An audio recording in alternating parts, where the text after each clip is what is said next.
We will officially get things started here in just a moment. Y'all just gotta give me a sec.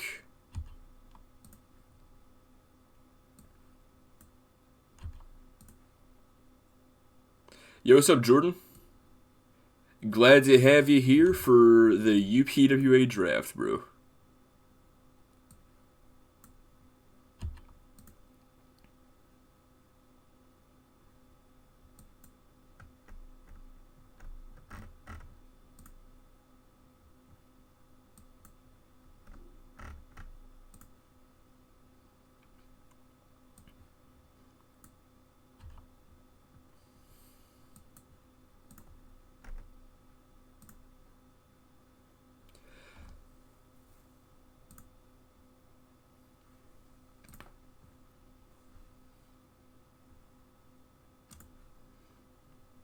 Alright, let's get it going.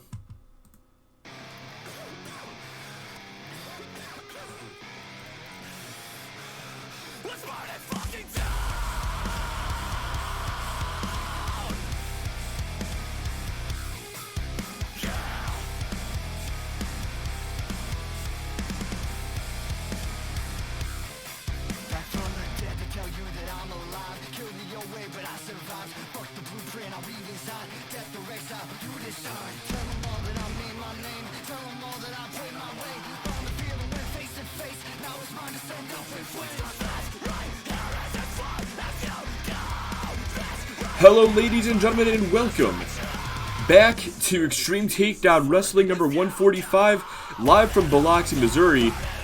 And we are here at the beginning of Season 4 with the annual UPWA Draft. Now, before we get started here, let me go ahead and inform you guys of the rules of the draft. Just like last year, a lot of the rules are similar to last year, but we did update a couple things, made a couple of tweaks and changes just to make sure that everything is fair between the brands. Now, first of all picks will be randomized here tonight. Neither brand actually gets to choose which superstars they will get from the opposite roster. Whichever superstar they get is going to be completely random based on where a wheel will land, essentially. In addition, all draft picks are going to be earned when superstars win matches here tonight. Our first match tonight, we got us Texaco taking on the Bakers in this tag team match, and thank you, Yandy, for the host. In this tag team match, essentially, whichever team wins is going to earn 2 draft picks for their team. That brings me to rule number 3. The number of picks that a show wins for each match is determined by the number of opponents. This tag team match, 2 picks are on the line. Singles matches will just be 1. In our 6-man tag match later on, we'll have 3 picks on the line. Rule number 4, tag teams and trios will count as 1 single pick. Which actually, hang on, I just realized something. I knew I fucked something up.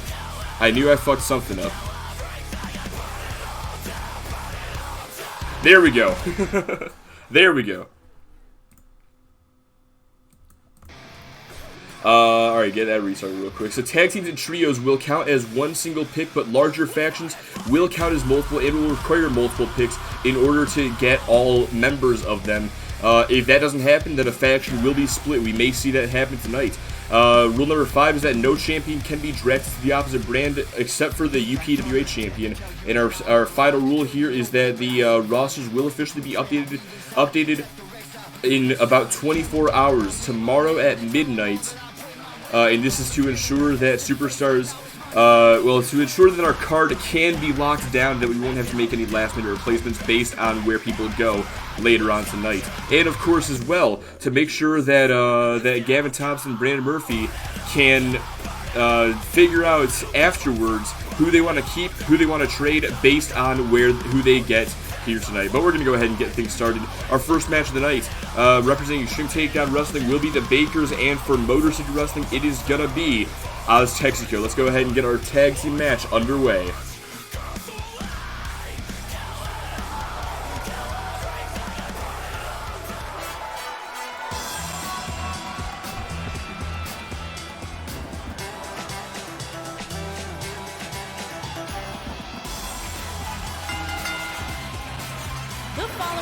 contest is scheduled for one fall.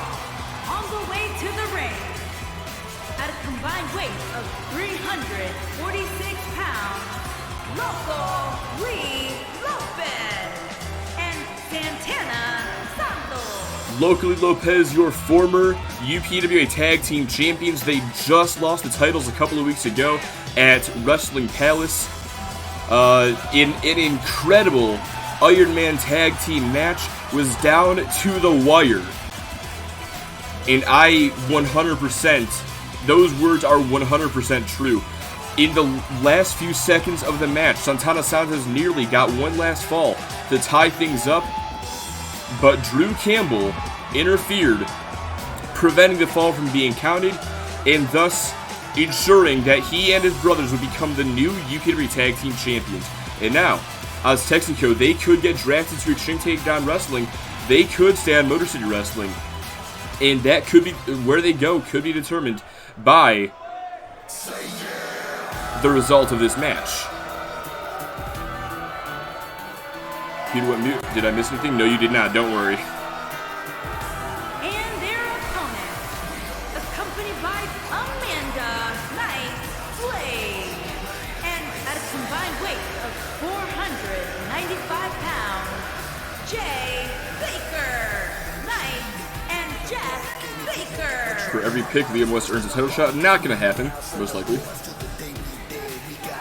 Be hella ironic if Marty gets drafted back to XTW. We could see it. We could see it. Oh, they fight the Campbells. No, the Campbells are in action later on tonight, or main event against the British Invasion 6-man tag team action later on. But for now, as mentioned before, it is Aztexico taking on the Bakers. Ladies and gentlemen, it is now time to choose your allegiance. Will you rise with Motor City Wrestling, or will you join the Extreme Revolution? Only one side can win the UPWA Draft here tonight. Last year, it was XTW pulling ahead with 3 draft picks at the very end. It was all tied up at 5-5 up until the main event, a 6-man tag last year, also between the British Invasion and the Campbell Club. An elimination 6-man tag team match where the Campbells clean swept the British Invasion. We could see the opposite happen tonight. We could see a more even fight later on, or history may repeat itself. But either way, this matchup is underway. Jay Baker with the STO taking down the former UPWA Tag Team Champion. And something else that's worth noting is that these are actually the top 2 teams in the UPWA, and yet neither team holds any championship gold. Oh! And Santana Santos and Loco Lopez are looking to ensure that the Bakers don't hold any gold in the near future, trying to break his leg, it seemed like, with that stomp to the back of the knee. Into the corner, Santos sends him across the ring, into Aztexico's corner. We could see another tag here made, and yes we do, frequent tags on display, courtesy of Aztexico. And hang on a second. Oh, incredible move there. Very innovative offense, courtesy of the former UPWA Tag Team Champs.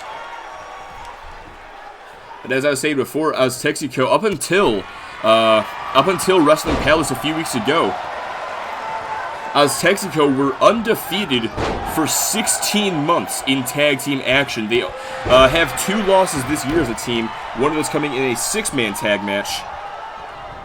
But overall, they have 15 wins and only 2 losses in 2021.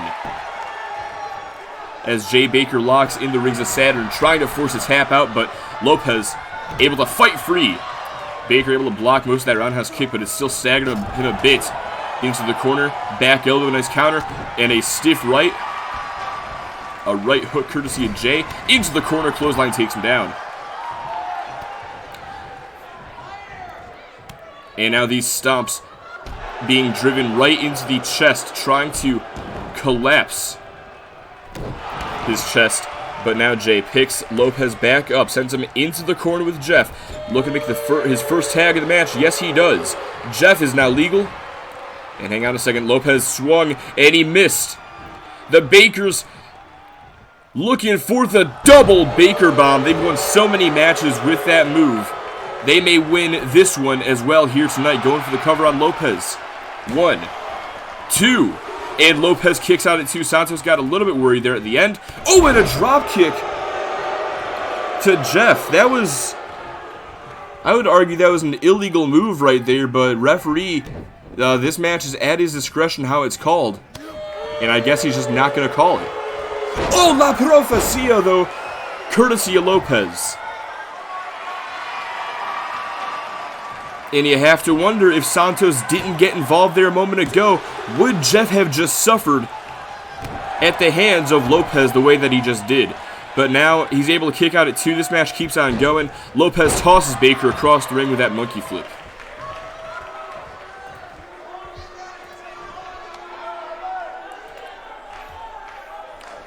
Already mentioned the incredible record of Aztecs go 15-2 this year. The Bakers 13-5.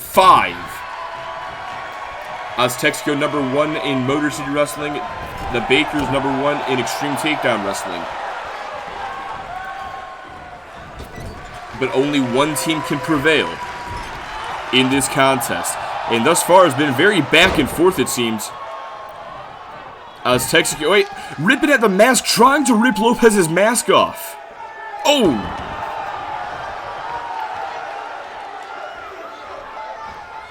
And now a very southern uppercut as well.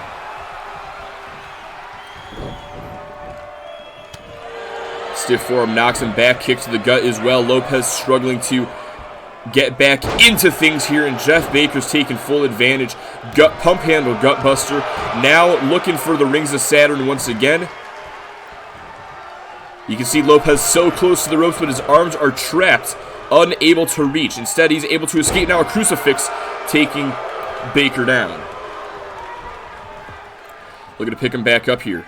But Baker going after the shoulder. Now sends him into the corner. Over to Brother J. Tag is made. And now looking for it once again. The rules were reversed, but the outcome remains the same. Another double Baker bomb to locally Lopez. And that could be it here tonight. Hooks the outside leg.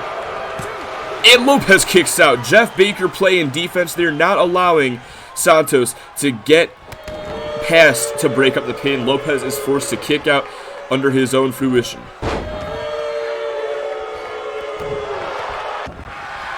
And now Lopez, looking for a submission of his own. Has this modified camel clutch locked in. Sort of a hybrid with a crossface. But Jay Baker is able to find a reversal. The snapmare breaks things up. Lopez turns things back around though with an uppercut. Now into the corner. Knife edge chop. Sends him down. And Lopez with the drop kick from all the way across the ring. So much velocity behind that one. A lot of momentum. Now Lopez to the top rope looking for La Ciudad de Oro. Hooks the outside leg to defeat the Bakers here tonight. And Jay kicks out.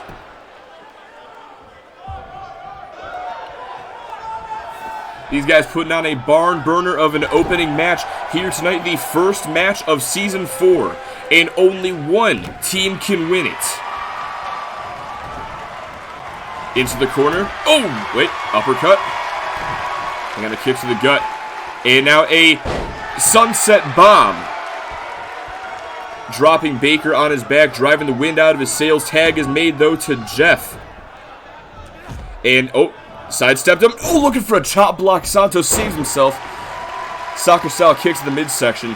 Takes him down. Now picks him up. Turns him around. Using the ropes here. Destino. Into the cover. Hooks the outside leg. There is no Jay Baker to break things up, but Jeff is able to kick out at 1. Now sends him into the corner with Lopez. Tag is made. Hold on a second. These guys setting up, looking for an assisted Profecia. And will that do it? Hooks the leg. 1, 2. Oh, Jay Baker in the nick of time there to break things up. And this match is going to continue on. Lopez now getting visibly frustrated. Believe they should have had the match won right then and there. Knife edge chop again. Off the ropes. Oh, and again that drop kick. Lopez, arguably one of the, if not the quickest men in the UPWA, and Jeff Baker learning that here tonight as he sends Lopez over the top rope and down to the floor. This match for the first time spills to the outside, and Sarah Baker getting involved, sending Lopez back inside the ring. And now Jeff. God fucking damn it. Well, may as well go ahead and read the chat then, huh? Oh, here we go. Never mind, I'll get back to it later. Into the corner. And tag is made to Jay. Hang on a second. These guys are looking for it one more time. Once again, the double Baker bomb is going to connect. And is that going to get the job done once and for all? Hooks the outside leg. 1, 2, 3. And the Bakers hand as Texaco their second tag team loss in 16 months. And in the process, they have just earned Extreme Takedown Wrestling the first 2 draft picks here tonight.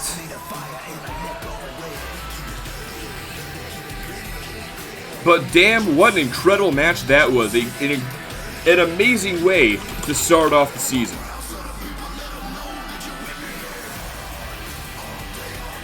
No doubt this one could have gone either way. It was right down the middle, but in the end, the Bakers just had a little bit more to give.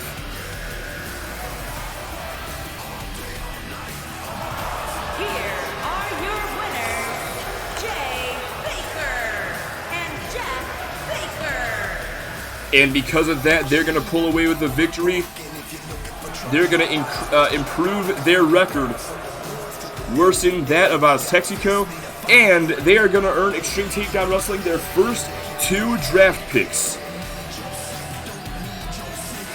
And you know what? We're going to go ahead and take care of that right now. Let's go ahead and find out who is getting drafted. That's the wrong one. Who is getting drafted to Extreme Takedown Wrestling. Let's go ahead and get it. The first one going. Oh. And it looks like it's going to be Mandy going to XTW, but there's still one more pick.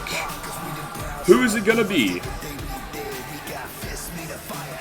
Kamikaze Marty, perhaps? Logan Black? Logan Black, what a pick.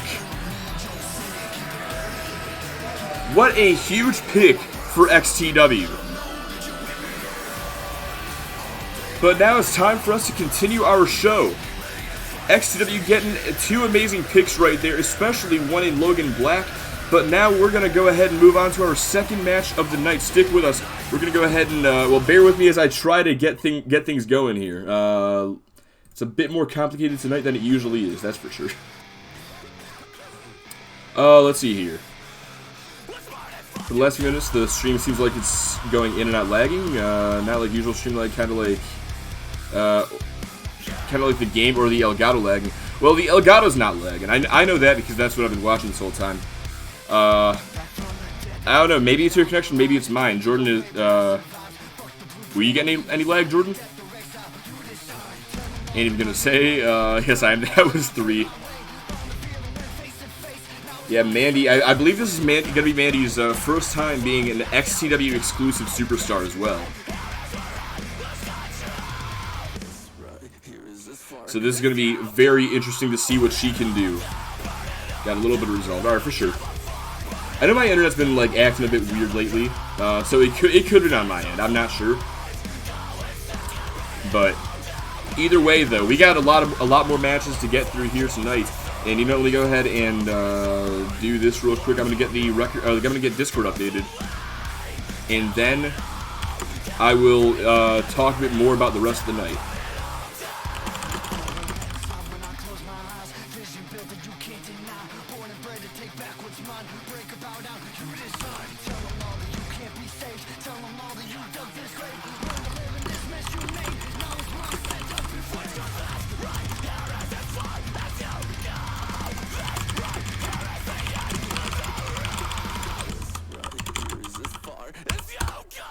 Okay, got that taken care of now. So up next, I haven't actually fucking said it yet, but up next we've got Cody Gray taking on Brian Brutus. Talk more about why this match is happening in just a moment. After this, though, I never exactly went through the rest of the list. Let me go ahead and tell you now what is coming up later on. After this, we got Brittany Foster and the UPWA Women's Champion Judy Parker going at it. Devin Rust and Logan Black, who was just drafted to XTW, but right now he is still a Motor City Wrestling Superstar, so he will still be representing them in that match later on. The Bakers and the Villains of Vengeance in their mid-card match of the night. Zach Stasiak and Xander Storm. That's a match that I'm looking forward to for sure. Then Cindy Van Diver and Emily Sharp. Shinzo Tabata issuing his open challenge. And of course our main event, the Campbell Club, taking on the British Invasion in an elimination 6-man tag team match. We're going to go ahead and get all that going now. It is Cody Gray taking on Brian Brutus. Still hoping for Marty to get drafted at XTW so I can laugh my ass off when he starts losing a lot again. I mean, we'll see though, and anything could happen. Anything can happen in the UPWA Draft.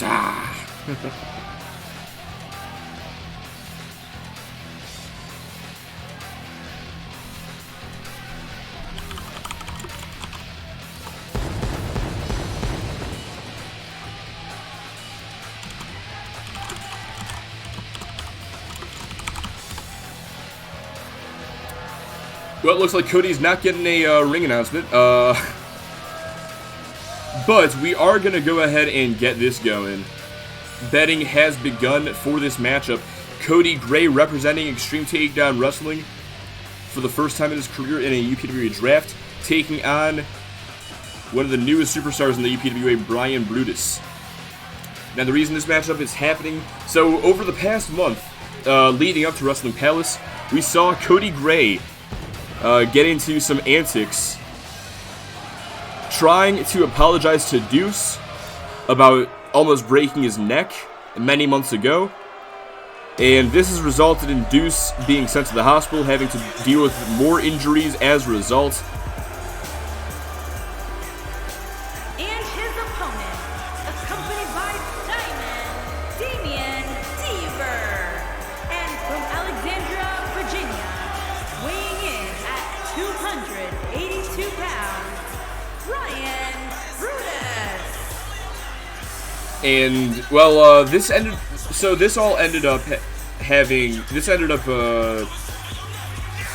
with Deuce demanding a match with Cody Gray at Wrestling Palace, demanding one from Gavin Thompson,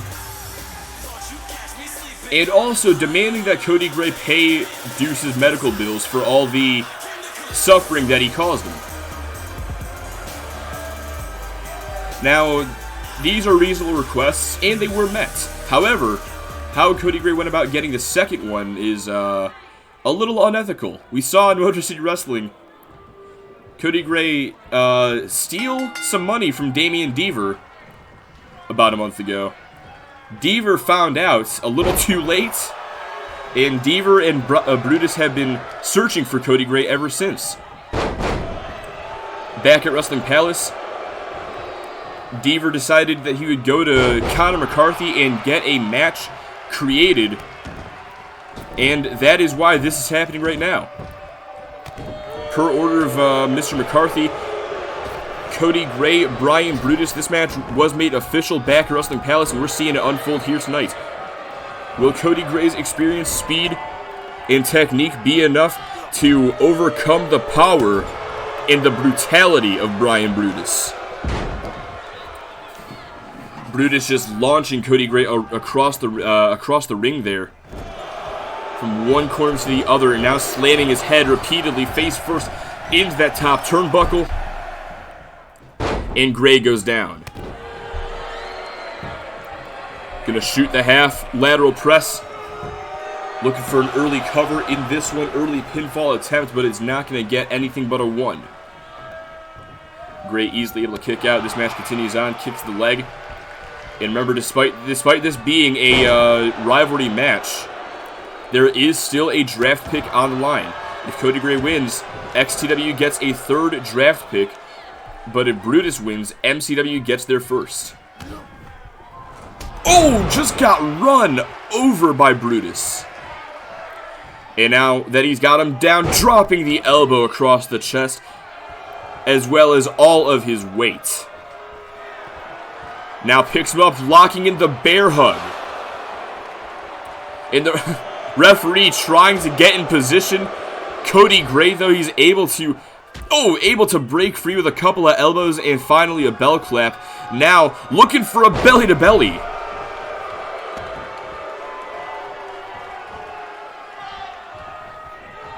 Picks him up, clothesline takes him down, and a second one at that. Now off the ropes, looking for a falling drop kick. Cody Gray starting to get fired up here. But Brutus is right back up to his feet. There's a club. Now launches him into the corner. Turns him around. Brutus bringing Gray to the top turnbuckle here. There's a stiff right. Both men up on the top rope. This isn't going to end well. A superplex to the outside. And now the referee beginning his count. Quick jab, gets caught. Knee to the midsection instead. Roundhouse gets caught, though. Single leg takedown, rolls him over. And now Brutus, into sort of an STF camel clutch combo. But Cody Gray, the submission specialist, finds a way to break the hold. Back elbow to the nose. Oh, and a knee to the face as well. For good measure, dropping Brutus. Count of 6 now. Brutus is sent back inside, and Gray gonna follow him. But hang on a second. Brutus has him up. And a vicious power slam sends him down. But he's not done. Deadlifts Gray right back up for another power slam. This time goes down with him into the cover. And only a 2. Oh, a stiff right underneath the chin and the jaw. Now picks him back up. And Brutus setting up here. Wait. Oh! A unique maneuver there. Going to go for the cover. 1, 2, 3. Brian Brutus picks up the win.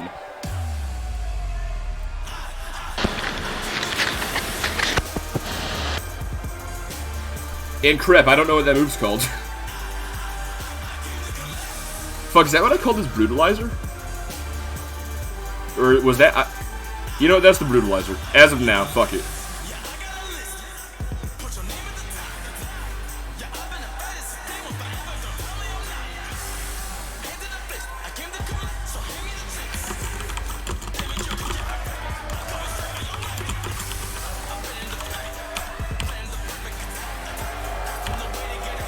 Well, as Jordan said, it was pretty one-sided. Cody Gray did a lot to fight back. Here is your winner, Brian Brutus. Cody Gray did a lot to fight back in this matchup, but every time he started to build momentum, Brutus just ate it and gave it right back.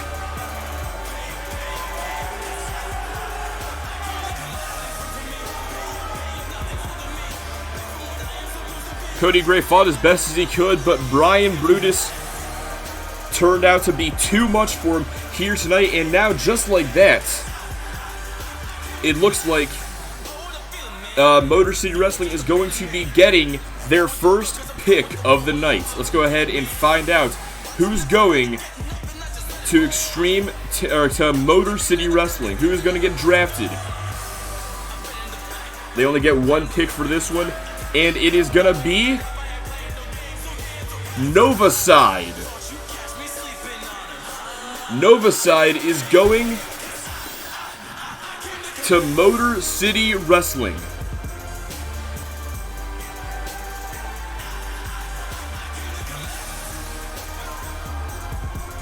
And now it is time for us to keep things going, though. Stick with us, because up next, we've got Brittany Foster.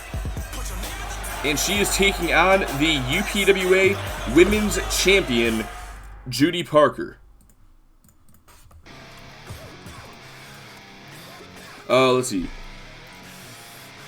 Cody Gray over the break went to the School of Marty, where he learned the CQK in order to defeat Brian Brutus tonight. Cody Gray also learned how to be a complete fucking loser at the school of Marty. I actually want to bet. Interesting. Yeah, what can I say, bro? Y'all fucking bet on different people for once. There was nobody who had no bets on him, man. Alright, let's see here.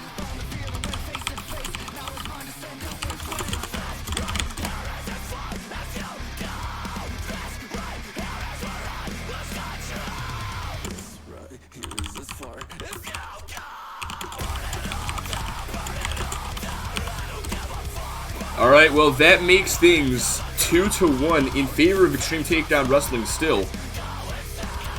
But now Brittany Foster, representing Motor City Wrestling, is looking to get that next pick to even things up. Judy Parker, meanwhile, the UPWA Women's Champion, she will not be getting drafted no matter what happens.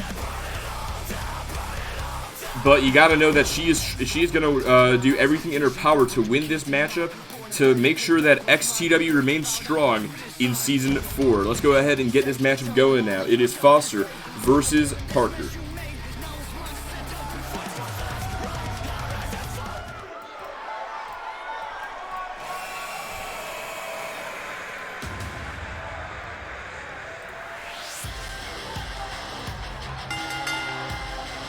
Making her way to the ring, from Augusta, Maine, Brittany Foster.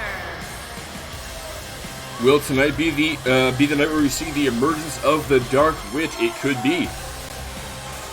We all know that Brittany Foster, she's had to go her battles alone for the past couple of months, ever since Cassidy was injured at the hands of the Villains of Vengeance. Tonight I expect the same, but Foster now looking to take on the woman who holds the championship that she was the first ever to hold, that being the UPWA Championship, and that being Judy Parker.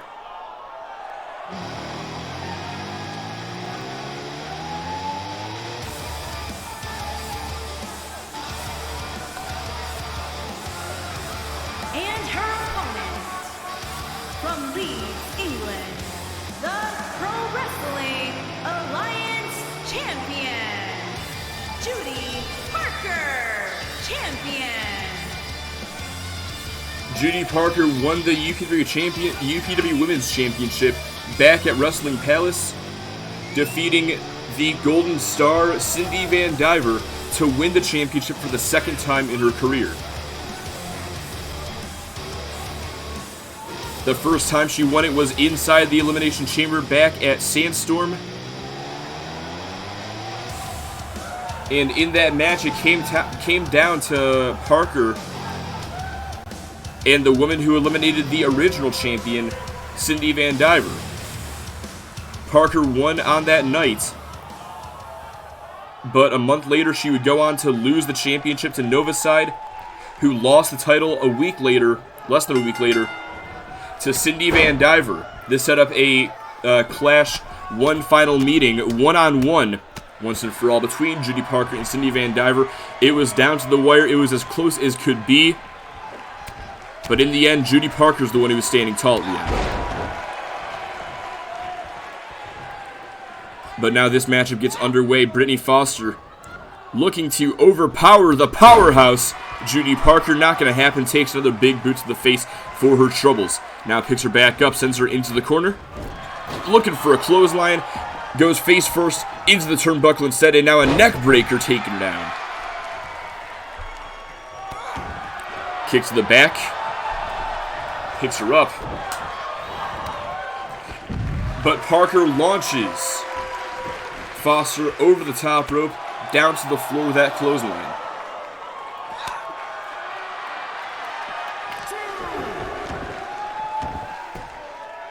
Oh! Soccer style kick to the midsection. Dragon screw by Parker, though. Oh, he just took her down with that right hook. Foster elbowed the midsection, though, and a clothesline taking her down. Parker now trying to get underneath the bottom rope. and out to the apron to create some separation, but Foster was able to prevent her from doing so. Drags her back towards the middle of the ring. Now the torture rack is locked in. Has the arm as well for extra measure to make sure that she can't escape so easily, but it's still going to happen. Elbows to the side of the head, enough to break the hold. And another big boot. Into the cover, hooks the outside leg, but only a 1.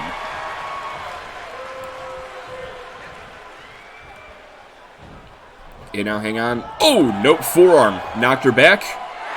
Oh, looking for the painkiller. Caught a jab instead. Kick to the gut. Lifts her up. And a lung blower. Hooks the leg. 1. And only a 1 by for Parker. Foster able to get the shoulder up very easily. Now into a surfboard stretch, driving that knee into the upper back while pulling back against the arms, dealing damage to both the upper back and the shoulders. However, she knows she's not going to get a tap-out win with this submission hold, but it is going to allow her to catch her own breath while inflicting damage upon Brittany Foster. Launches her into the corner. Now that she's got some more energy in her, delivers that snap suplex into the center of the ring.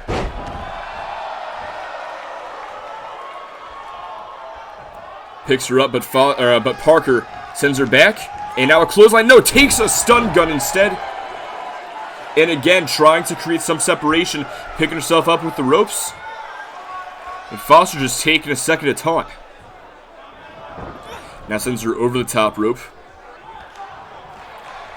And going out to the apron with her. Hang on a second. Foster looking for a DDT, spiking her head first on the apron. Now getting back inside the ring to break the count that hasn't even started yet.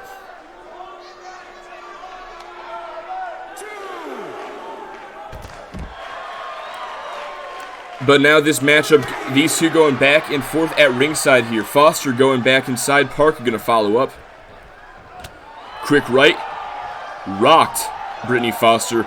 Now looking for a fall-away slam and gets all of it. Oh my God! Got all of it and more. Foster's head snapping up against the bottom rope there. She may be hurt after that. Parker picks her back up.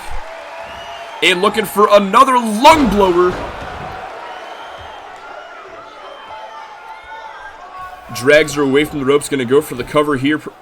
Presumably. Yes, she does. Hooks that outside leg. Shoulders are down. And still only a 1.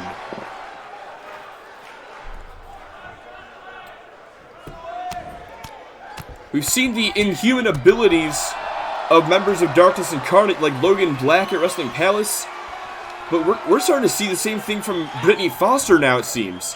Hang on a second. Judy Parker looking for that choke slam in the center of the ring. And is that going to be enough to get the job done once and for all? Hooks the outside leg. 1, 2, 3. Judy Parker finally puts Foster away.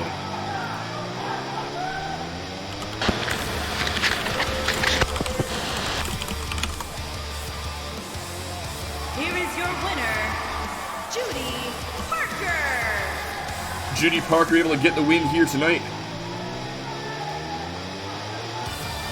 As I do something I overlooked a minute ago. Hang on a sec. We'll go ahead and get the draft pick underway in just a moment here. Judy Parker now 14-6 after that incredible display right there. Brittany Foster taking a loss. But now Extreme Takedown Wrestling is back up by 2. Here at the UPWA Draft, we're going to find out who exactly is going over to Extreme Takedown Wrestling now. Let's go ahead and find out as we go back to the wheel.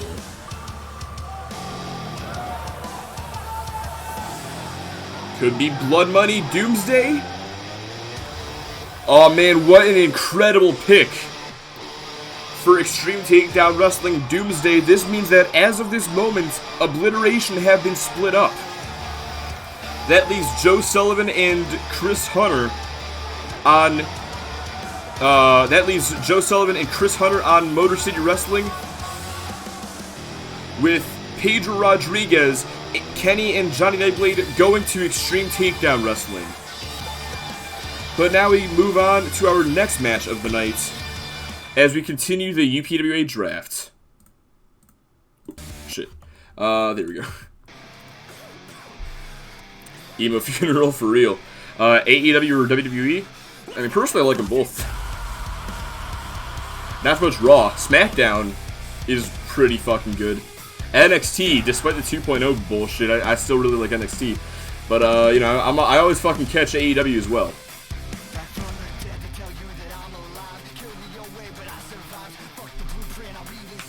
Man, I was watching Dynamite earlier. Fucking. So if you don't want a spoiler, I'm just gonna say who replaced Jon Moxley in the tournament. So if you don't want a spoiler, then, you know, just stop listening for a few seconds. I'll put my thumb up for now, or I'll put my thumb down. When I put my thumb back up, the spoiler is ended. So yeah.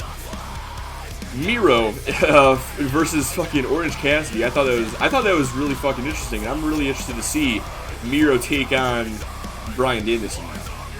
All right, now we're good. No more spoiler. All right. So what else do I need to do? I gotta get shit updated real quick. I got lost on a tangent there, started talking about fucking All Elite Wrestling. All wrestling is good wrestling. Couldn't have said it better, bro. Well, except for a lot of the bullshit that WWE does produce, to be fair. But most wrestling is good wrestling. Let's see here. Speaking of which, I actually do need to take back a couple of things that I said I was going to give time to. I.e. Charlotte, you know, Charlotte and Rhea Ripley's rivalry. Yeah, that was... I originally said give it time, like they could do this good, they didn't. And as for Finn Balor, the Demon, yeah. So I was hoping that we'd get some sort of explanation. We fucking didn't, and yeah, I'm not giving it time anymore. They've had their time. Yeah, man. Basically, I'm admitting that I'm wrong about a couple of things here. Give me 1 second here.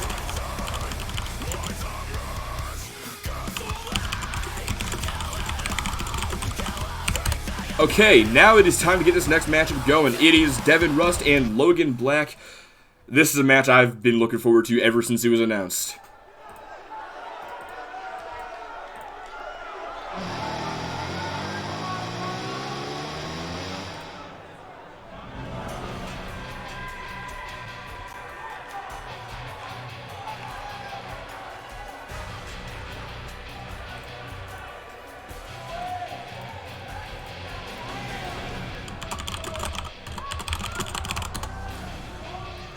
It would be cool if WWE wants to share rosters in Survivor Series. You mean like with AEW or something? Or do you mean like Raw and SmackDown? Like, let's be a bit more specific here.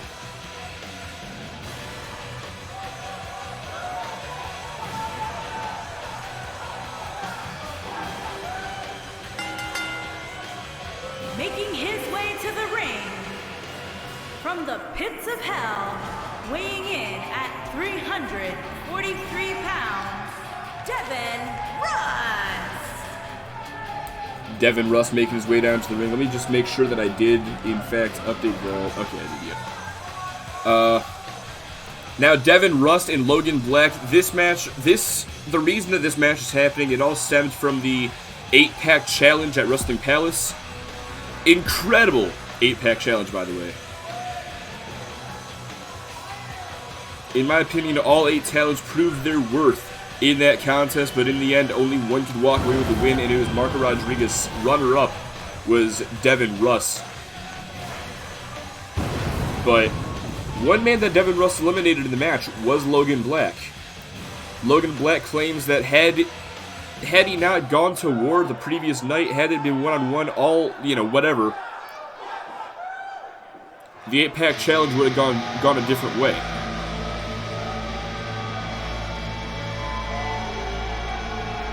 Devin Rust is never one to back down from a fight. And if it's a fight that the American Satan wants, it's a fight that he'll get.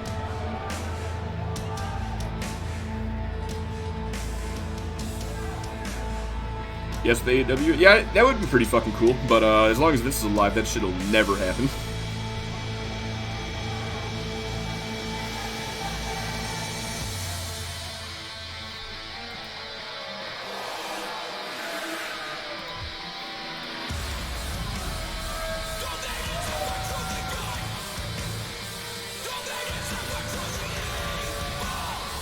And his opponent, from Richmond, Virginia, weighing in at 245 pounds, last call, Logan Black.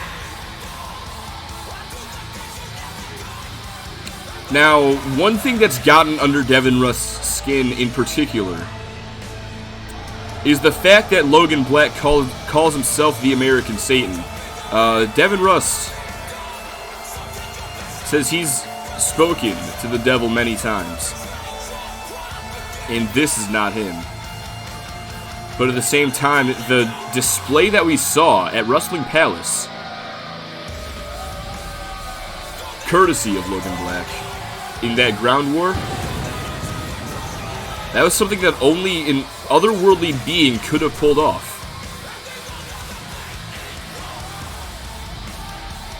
Logan Black has been a truly unstoppable force ever since his re-emergence in the UPWA in the middle of last year, or in the middle of this year.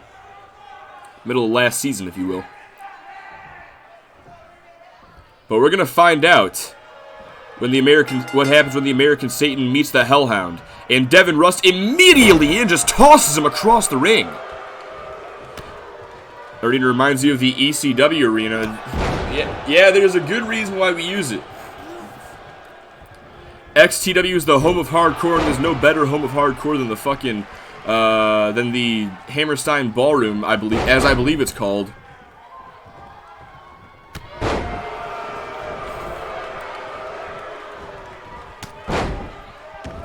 But now these two going back and forth, taking each other down with shoulder blocks.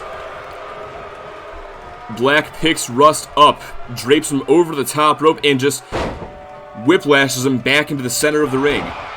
Kicks to the side, stomps to the leg. Another one, Rust rolls out of the way, though. And now a suplex, release suplex, tossing him across the ring there. Black runs back in, though. Arm drag takes him down. Rust right back up to his feet, but a belly-to-belly keeps him down for longer. Into the cover, lateral press. Not even a 1. Now, another interesting thing here about this matchup, is the fact that Logan Black, as of tomorrow night, assuming he doesn't get traded back, he is now a member of Extreme Takedown Wrestling, but right now he is still representing Motor City Wrestling. Despite being drafted earlier tonight, he is still representing MCW in this matchup, meaning that if he defeats Devin Rust tonight, MCW gets the draft pick. But now Devin Rust lifts Black up and looks for Immortal Sin.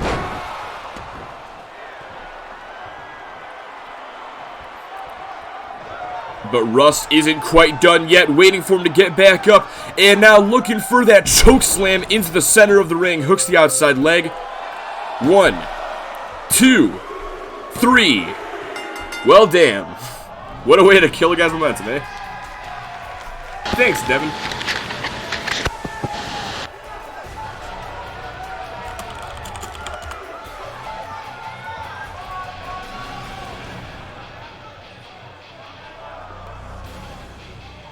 You first thought I was saying Immortal Sin. Immoral Sin. Hey, thank you very much, Les Moores. Or Les S'mores. I'm not entirely sure how to pronounce that. Here's your winner, Devin Rust. But thank you very much, and let me be the first to welcome you to the doghouse, man. Can't kill what is already undead. Well, Devin Russ is going to pick up the win here tonight, and that means that XTW is getting another draft pick. And that also means that XTW is now pulling ahead by 3. So things are not looking very good for MCW at the moment, but they can turn things around with our next match. Got tag team action coming up next, but for now, let's go ahead and find out who is getting drafted to Extreme Takedown Wrestling.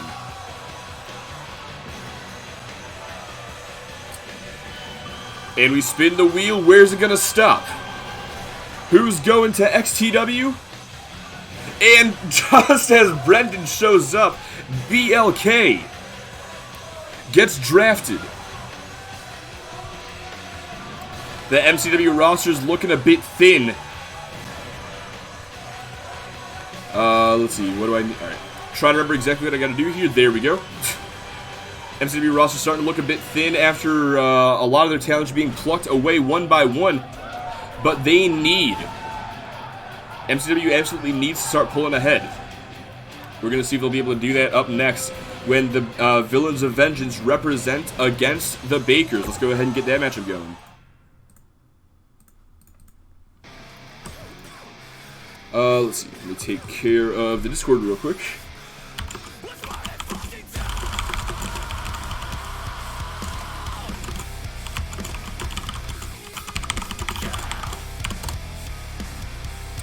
Let's see here. That's revenge for last call randomly beating Devin Russ on an episode of MCW. Did that happen? Is that a thing that happened? Sorry, I just got home. You're all good, man. You're all good.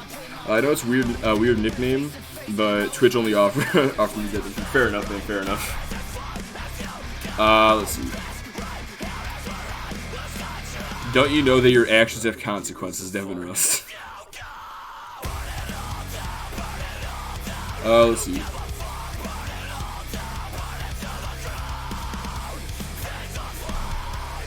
Novaside got drafted as Motor City Wrestling. Also just got a home after being stuck in college for 2 hours. Damn, bro. Yeah, I saw you say something about the about having a flat. Hopefully it didn't put too much of a damper on things. But I'm glad you're here now, man. Glad you're here for the UPWA Draft. We still got a lot of matches to go. We're only about halfway through with our second tag team match coming up next. It is the Bakers. They're taking on the Villains of Vengeance here in just a moment.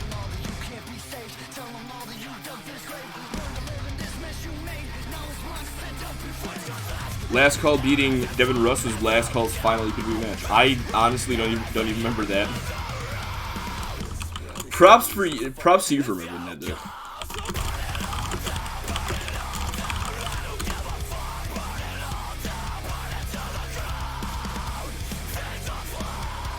Burn it all down, burn it all down. Meanwhile, the hellish fighter guys fought. Yeah, that is kind of funny, huh? Alright, let's go ahead and get this matchup going, though. It is the Bakers taking on the Villains of Vengeance.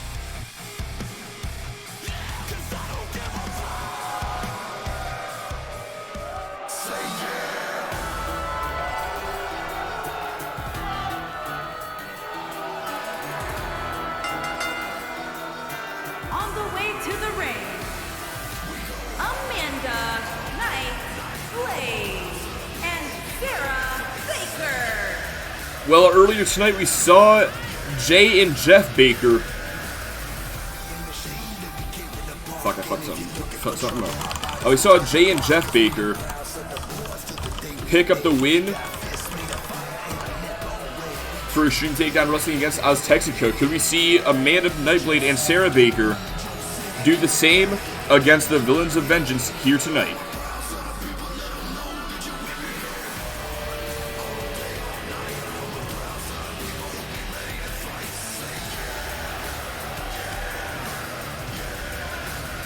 That was like one of the earliest episodes I watched. Well, fair enough.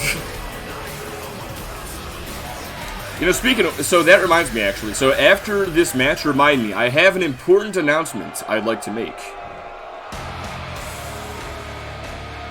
I hate them both, but I hate the Bakers more. Yo, Yanni, make sure you get that vote, bro.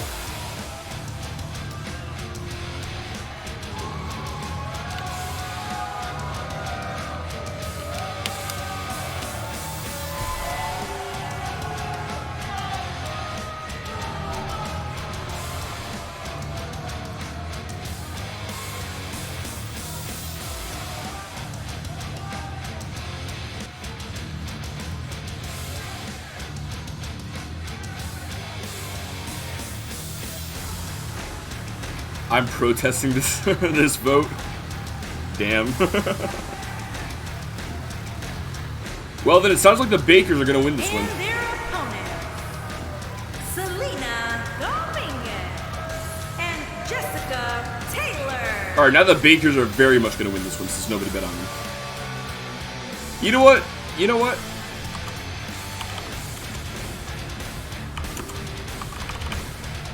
Fuck it. Because I want this to be fair, and also MCW is very much down. MCW is down by fucking 3. They need this win. I love how those two, like, them raising the arms were almost synced with the music. The first one was. The second one was like, almost. It was a little bit off. But close enough to me. Voting for the entrance, though. I respect that.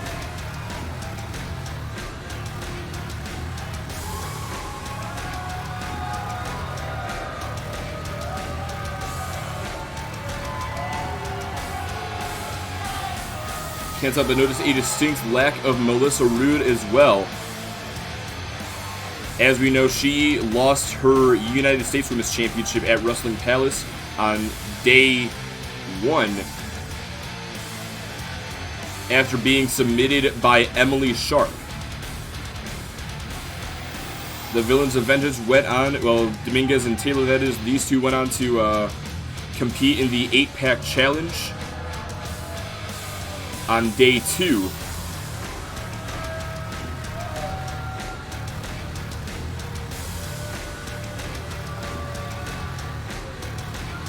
Dominguez did not fare so well in that match, being eliminated first. Taylor also, well, Taylor being the 4th person eliminated. But, you know, one other thing that I just realized, looking back here, Sarah Baker's the one who defeated Selena Dominguez in the 8-Pack Challenge. So I guess we got a little continuation of a story going on, huh? Alright, that's enough chit-chat. Let's get this matchup going. It's Amanda Nightblade and Selena Dominguez starting this matchup off.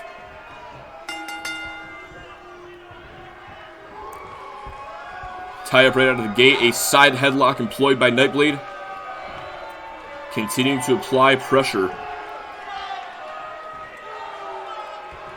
And now Dominguez, though, launches her off of herself using the ropes. And now a back body drop as well. Misses the kick. Nightblade back up. Club to the back. Misses the second one. Caved in the chest with that big boot. And now, wait a second. Oh, I thought she was going for the choke breaker already instead of choke STO. And now tag is made already to Jessica Taylor. There's an uppercut knocking her back. Baker looking to follow up with a snap vertical suplex. Now dragging her all the way across the ring over to Sarah Baker and makes the tag to her. Stomp on the arm. Has that hand pinned and a stomp right to the elbow, trying to shatter her forearm.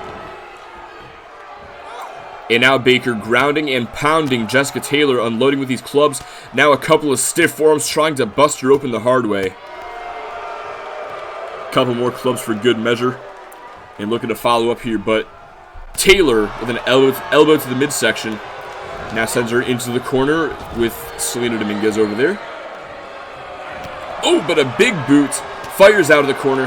Back elbow from Taylor, however, and now Taylor again brings her into the villain's corner. But again, a boot to the face is enough to allow her to fight free. Trying to bring her back towards the Baker's corner. Snapmare takes Taylor down. And a kick to the back as well. Tag now made to Nightblade. Seeing some relatively frequent tags on display by the Bakers. Taylor trying to fight free here. Shoved Nightblade off a moment ago. Oh! Set Nightblade across the ring. Taylor getting, or Baker getting involved on the outside there. And now a clothesline taking Taylor down. But Nightblade with these stumps to the midsection, and a kick to the leg as well. Taylor trying to crawl, almost makes it there, but gets cut off at the pass. Sent face first into the mat, now a very southern uppercut. And now it's Nightblade with the ground and pound here. A couple of clubs, a couple of forearms as well. And Taylor doing her best to cover up. As Nightblade now transitions into the rings of Saturn. Looking to force a tap out here tonight. Not going to happen though. Taylor getting the knee into her forehead.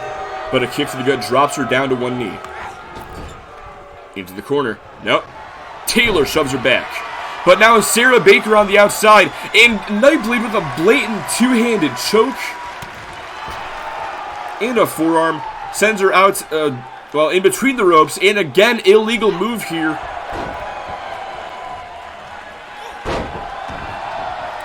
Weird seeing the villains being forced to play face in this match. But Nightblade, a couple of rights, knocking her back. And now looking to set up, lifts her up for a Baker bomb.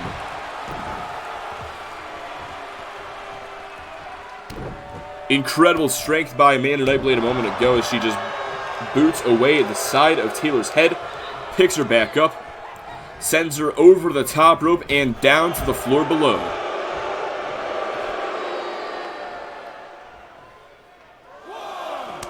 There's a right, gets blocked though. Oh, and a frying pan chop.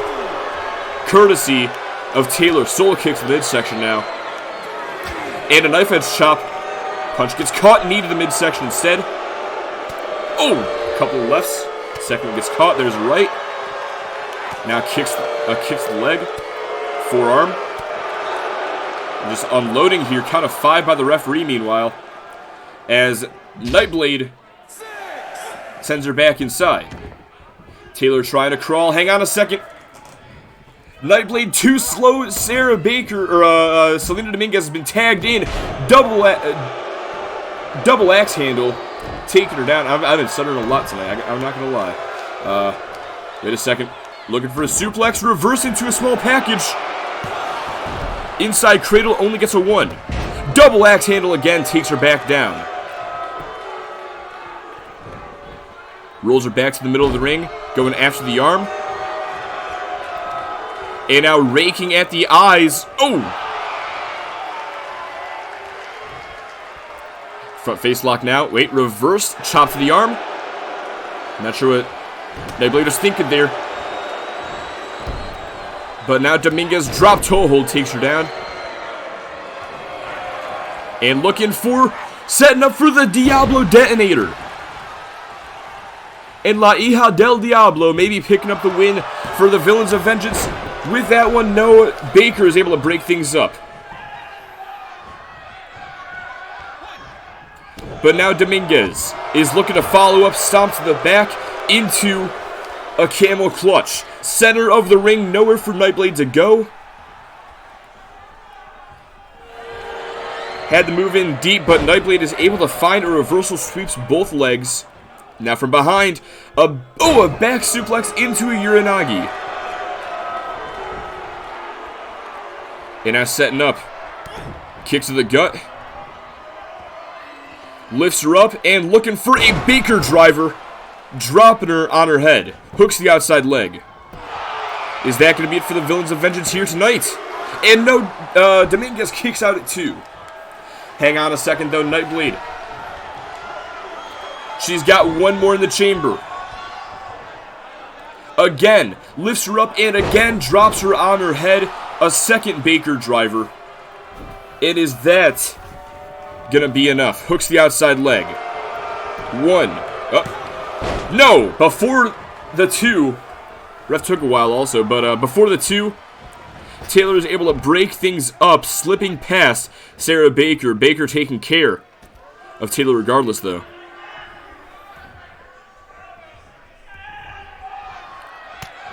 Stiff right and a left as well. Now just unloading back and forth. Finishes off with the uppercut. Nightblade picking Dominguez back up, but there's a jawbreaker. Knocks her back. Kick gets caught. Looking for a suplex. No. Oh! That looked like a great landing there, but a tag is made.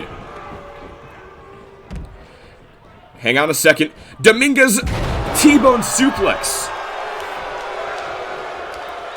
Now picks her up. Sends her into the corner. What's Dominguez thinking? Oh, runs face first into the turnbuckle. A vicious uppercut. Picks her right back up for a very southern one. And again picks her up. Looked for a right, gets countered with a left. Dominguez. Hang on a second. Lifts her up, Diablo Detonator.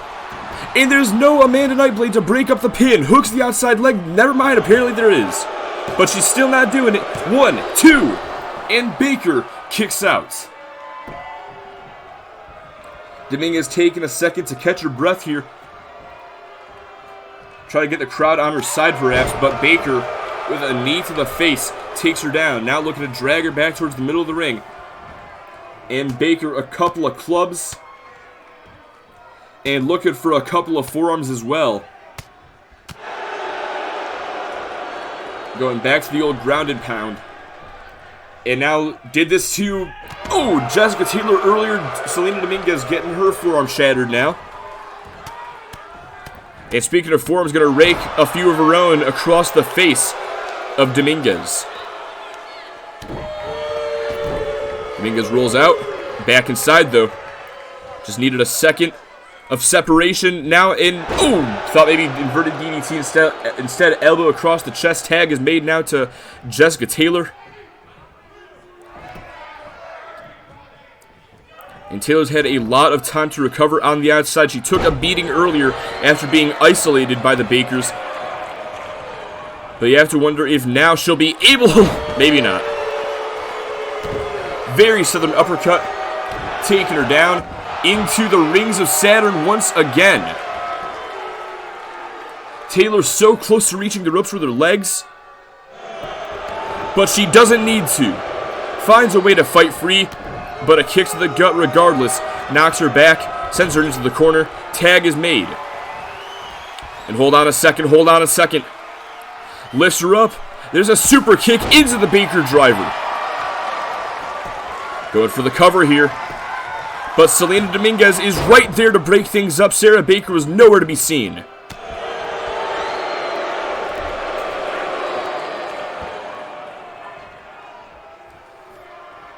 And now Nightblade looking to get back to work on Big Jessie T here. Hang on a second, looking for it again, looking for another Baker bomb. Gets all of it. But hang on, Taylor right back up and flattens her with that one. There's a jawbreaker though, and a left hook knocked her back. Sends her into the corner. Tag made back to Baker. And this time the roles were reversed, but the result will remain the same. Super kick Baker driver combo into the cover. And speaking of the result remaining the same, again, nobody there to stop Selena Dominguez. Oh! But now Nightblade looking to take care of business. Inverted power slam.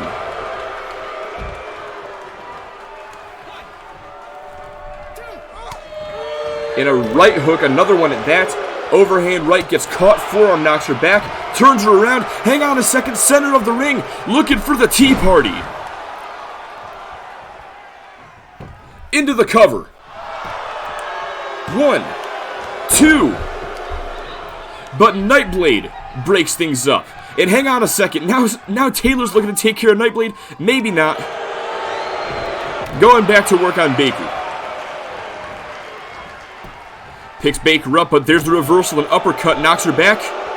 Into the corner, no reverse. And now Taylor bringing Baker to the top turnbuckle.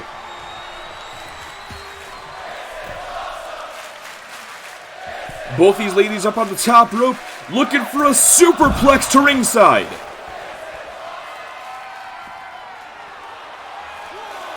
All 4 of these ladies have been giving it their all in this contest, and the UPWA faithful are showing their respect, chanting, "This is awesome," because it indeed is. Oh, and Taylor sent face first into the apron. These two going back and forth, count of 4 by the ref. Oh, Taylor. Front face lock, couple of knees, one to the head. But that took everything out of Taylor. Count of 5 now. Count of 6 now. Oh! Oh, shit. Oh, wait a sec. Well, I was going to get involved. Hang on. Oh, man, it's going to end like this, huh? Wait a second. Taylor, back body drop. Count of 9.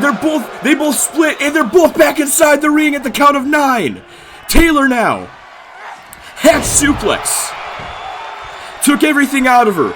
Sarah Baker trying to make the tag. Taylor intercepts, but Baker with a knee to the face. Now rolls her away. Again, back to the ground and pound strategy. One of these shots have gotta bust Taylor open eventually. At least that's gotta be what the Bakers are thinking. Into the corner. Tag made to Nightblade. And now looking for it again. Super kick. Baker driver. And into the cover, but again Selena Dominguez breaks it up. Back elbow. Rocked her with that one. But man, does Jessica Taylor need a tag or what? Oh, and Nightblade has some words for Dominguez. Taylor taking Nightblade down, though. There's a stiff right, knocked her back, sends her into the corner. Oh, and misses the splash. That could prove to be disastrous. There's a clothesline taking her down. Hang on a second. Taylor with the fireman's carry. Taylor getting fired up now. But a jawbreaker by Nightblade knocks her back. Clothesline again, just decapitates her. Stomps to the face. Has that hand and a couple of boots to the side of the head.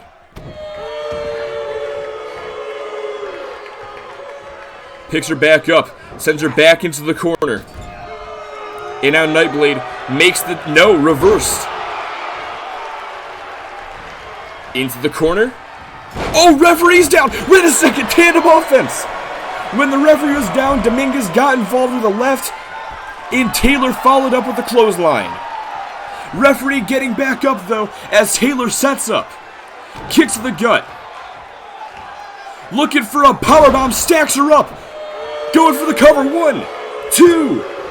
3! The villains have won! Damn, what a fucking match!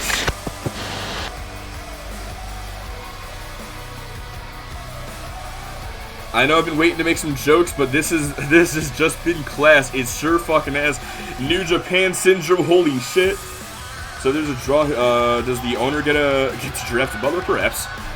Guess we won't find out yet, though. This could be match of the night here. This could be match of the year. This is definitely a candidate in my opinion. Here are your winners, Selena Dominguez and Jessica Taylor. Well, I hope you guys are glad that I decided to sacrifice myself by voting for the Bakers. I certainly am glad, because that was a fantastic fucking match. Personally, I'm happy to see the Villains of Vintage win, because that means that Motor City Wrestling still has a chance in the draft.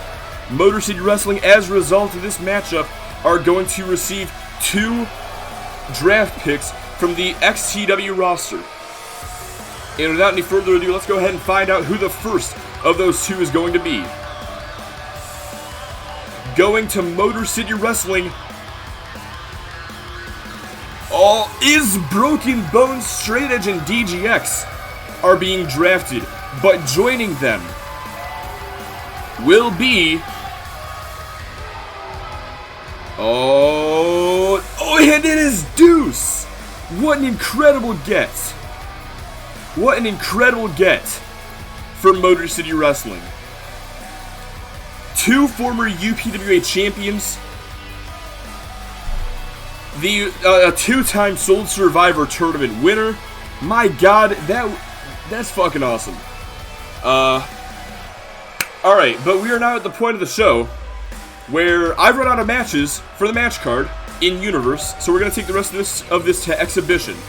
So bear with me as I struggle to get all this shit working now. It's going to take a little bit longer to get matches going, but like I said, just bear with me. We'll get them going in a second anyway. Why is that not going? There we go. Alright, let's see here. So, let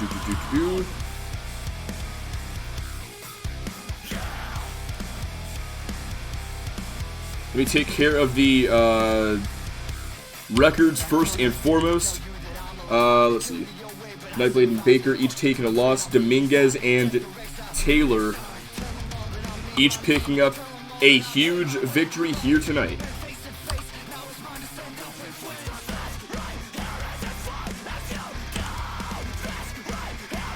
Alright, there we go. Got the records updated. Let me go ahead and make this matchup now. Coming up next, we've got Zach Stasiak and the World Hardcore Champion Xander Storm going one-on-one. All we do is win, win, win. Damn fucking right, bro. Although I personally prefer the, you know, all we do is dig, dig, dig no matter what.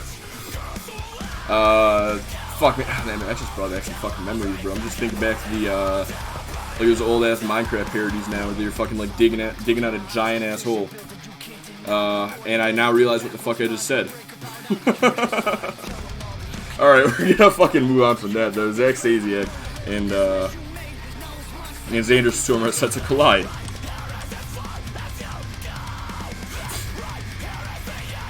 Yes, the big announcement. I'll get to that in a second. Thank you very much, Jordan. Fucking love this song. I hope you guys like this song, because this is, as of now, your official XTW theme song going forward in Season 4. So you're going to be hearing it for a year. Hope you like it. Let's see. So Zach Stasiak and Xander Storm. Yep.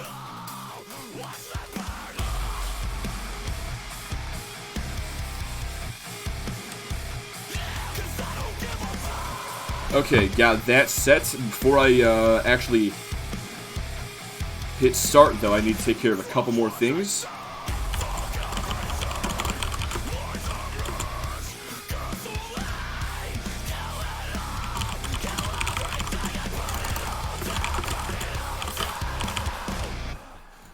Unfortunately, it is a bit short, though. It's only 2.5 minutes long, so I do have to fucking restart it occasionally. Here, bear with me, though. Wait, do I make arenas with mods? I don't. This is on Xbox, so I don't even know if you can fucking do that shit. I hope the big announcement is free chicken parm for all viewers. You know, if I could afford it, I definitely fucking would, bro. Let's see here. What do I gotta do here? Hang on, give me 1 fucking second. Who got drafted? Broken Bones and Deuce.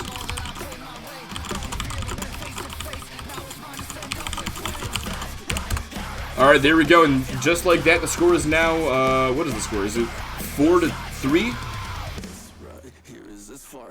Let me take a look real quick. So 2-1, 3-1, 4-1, 4-3, okay. All Twitch streamers seem to be on Xbox while I'm on PS4.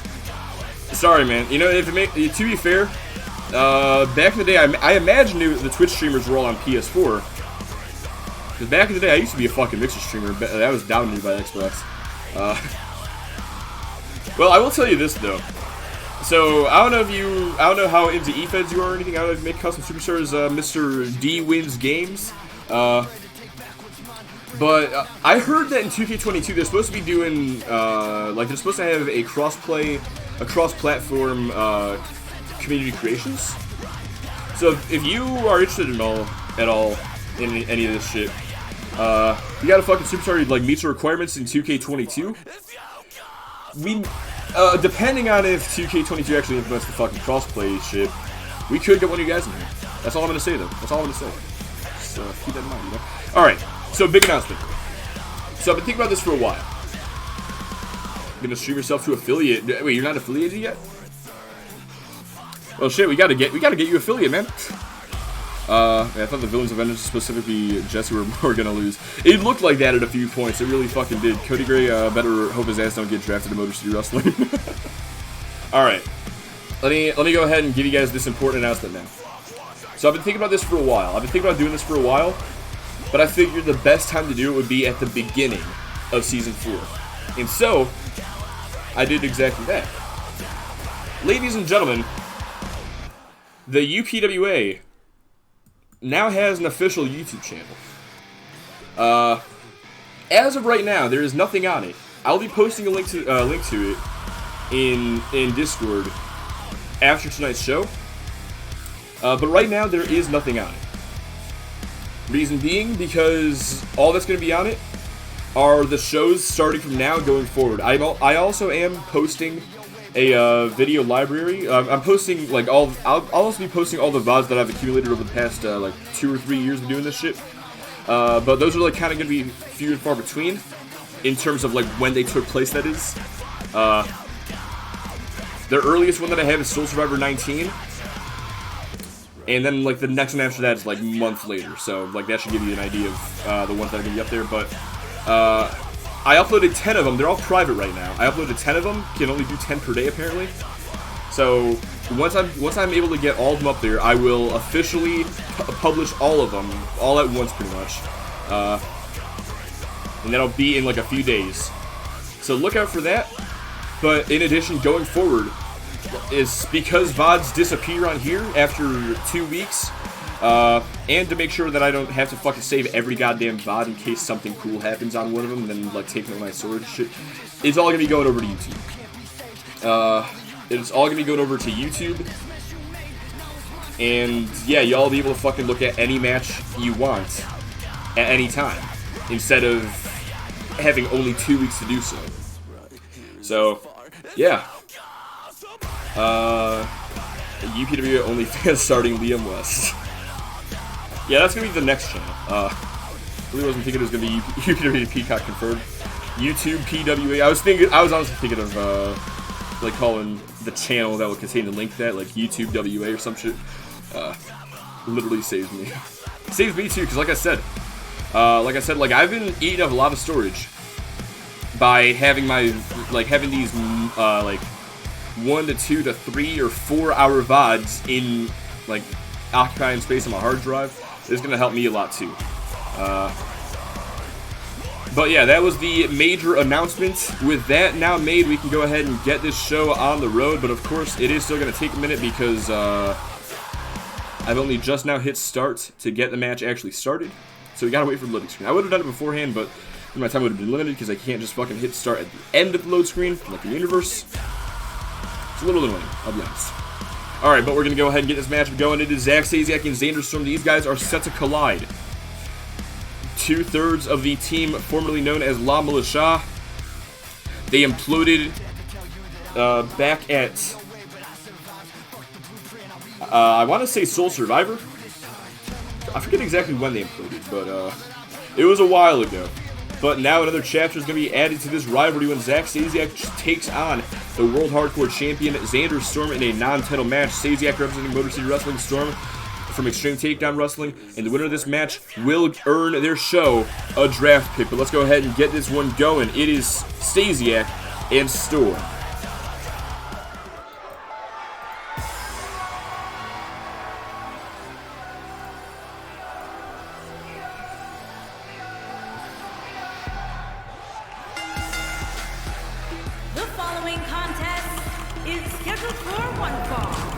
Making his way to the ring from Toronto, Ontario, Canada, weighing in at 205 pounds, the X Factor, Zack Stasiak. Now, both of these men were victorious at Wrestling Palace. Xander Storm winning his first World Hardcore Championship by defeating the former champion Oxley in a triple threat match, also involving Christopher Wolf, putting the finishing touches on the match by Thunderstorm driving Oxley into a sledgehammer. Zack Stasiak, meanwhile, coming off of a victory against Duncan Jones after a very heated feud between the two. But now both these guys, they've got momentum carrying them into this match, but only one person's momentum is going to be able to carry them to the victory here tonight. Will it be Zach? Will it be Xander?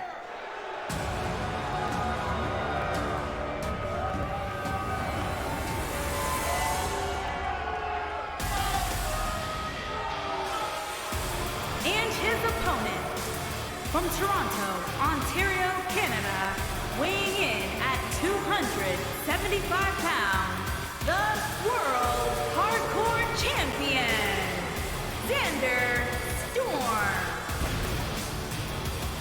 This is Xander Storm's third title reign in the UPWA and the third separate championship that he has held. All he needs now is a tag team championship, and Xander Storm will become the first ever Grand Slam champion in UPWA history.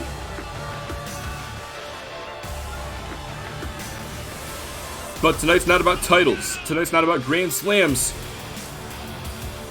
Hell, I don't even think that tonight is about brand supremacy for Storm and Stasiak. These two have a very large dislike for one another.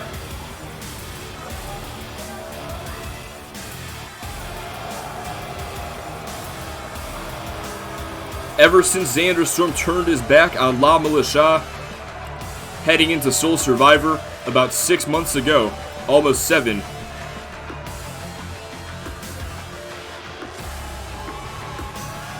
these have been two of the bitterest of enemies. Last time that these two met in the ring was a few months back, I believe at MCW Respect.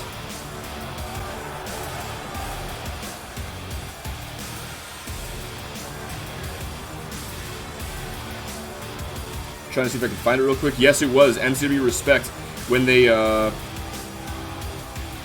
never mind, actually. Apparently that's not the last time they met, because, I'm looking for the fucking... Alright, I don't know when the hell the last time they met was, but I do know that the last time that they met, Zach Stasiak defeated Xander Storm for the European Championship. I can't find the exact fucking place it happened, but I do know that it did happen.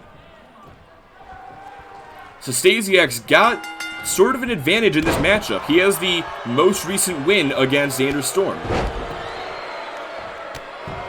However, Xander Storm, one loss does not destroy the Canadian Nightmare. Tonight, we could see him even things up, even the score between these two. And that, well, just throwing him across that middle rope a moment ago certainly will help his case. Clothesline over the top rope sends Stasiak down to the floor below.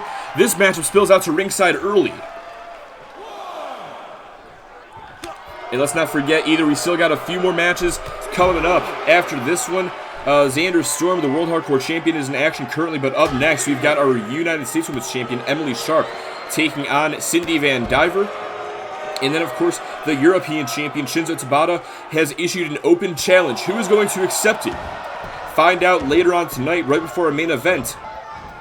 And speaking of the main events, that will be between the Campbell Club and the British Invasion in an elimination 6-man tag team match. World Tag Team Champions versus the UPWA Tag Team Champions. But a couple of elbows by Stasiak sends Xander Storm back. And hang on a second. Zach Stabber goes for the cover, hooks the outside leg, and only a 1.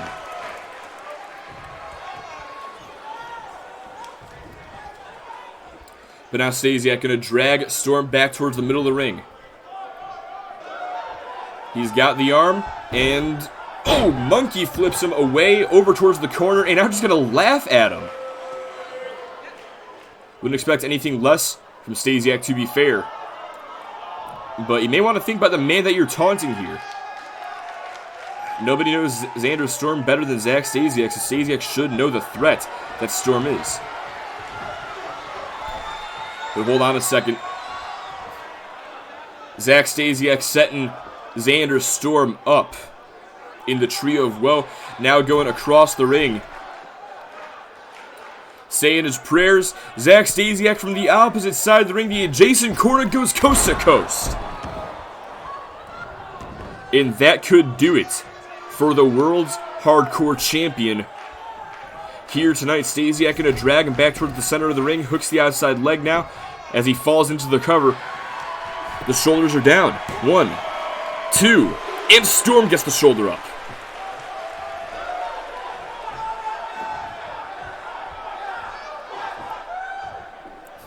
Hang on a second, Storm with the arm drag, nice reversal there.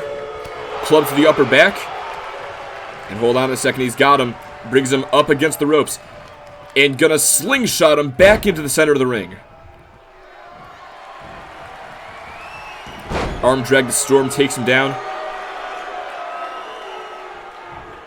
Brings him over towards the turnbuckle. No, hang on a second, elbows to the midsection. Breaks up the hold. And now Xander Storm. Oh, no. Oh, kicks to the leg. Turns him around. Inverted DDT, or rather a backbreaker. Stasiak getting pretty fired up there as he now sets up here. Chemical X. Taking Storm's head off with that one. Is that going to be it here tonight? And no, still only a 2 count. Xander Storm. He's done a great job at surviving the X Factor thus far, but he's got to find a way to turn things around, and that right there may be how he does it. Pick Stasiak up. There's a clothesline. And a second one. And now off the ropes, off the rebound, a jumping clothesline as well to follow up. Picks him back up. And now the Maple Leaf Lariat to finish off the sequence. Going for the cover, only a 2. As Jordan said, these two guys, they know each other so well. They were a tag team for many years. And it all ended on the road to Sole Survivor. But given their chemistry together, how well they work together as a tag team, how well they know each other, how well they know each other's movesets, that just makes for much better foes. And I'm sure that the UPWA universe can agree, because we are getting a great match here tonight, but this match may come to an end. Xander Storm goes around, sets up, Thunderstorm driver, center of the ring. And for the first time tonight, I believe we are seeing the shed of blood. But we only get a 2 count off of that Thunderstorm driver. And now Xander Storm, visibly frustrated, taking his aggression out on his opponents with those hard rights. Now a cross armbar. If he's not going to get a pin, maybe he'll get a submission, but maybe not. Zach Stasiak out leveraging the Canadian Nightmare. Punches to the face, and oh, hang on a second. Oh, spiked him with that DDT. And now it looks like Xander's sword's been busted open as well. But Stasiak gonna dab on him and seeing the blood. Finding a bit of comedy in that. Picks him up, spinning soul kick to midsection, sends him into the corner, or off the ropes rather. Single leg drop kick follows up with a second one of that. And finishes things off with a swinging neckbreaker. And now Zach Stasiak looking to finish him off once and for all. Stasiak attack. Into the cover. Hooks the leg. 1, 2. And Storm still kicks out. He's hit Chemical X. He's hit the Stasiak attack at coast to coast. He's hit him with everything but the kitchen sink. And yet Xander Storm continues to survive. Now a clothesline, taking him down. Kick to the... No, reversed. Got out of the way. Backbreaker. Takes him down. Now a cross armbar of his own. And now it's Storm, who overpowers the opponent. Couple of punches to the face. Breaks things up. And Stasiak, he's losing a lot of blood. But at this point, it's hard to tell whose is whose. Stasiak with a head scissor takedown, gonna dab on the hardcore champ. Oh shit, double O ent. with the raid. What's good, my guy? UFN raid. Let's go, bro. Wait, is this the end? FYF for the win. Zach Stasiak picks up the W here tonight and gets Motor City Wrestling another pick, evening things up. Thank you very much, by the way, GGT Official, for the follow. Let me be the first to welcome you into the doghouse, bro. Damn, this has been a good fucking night.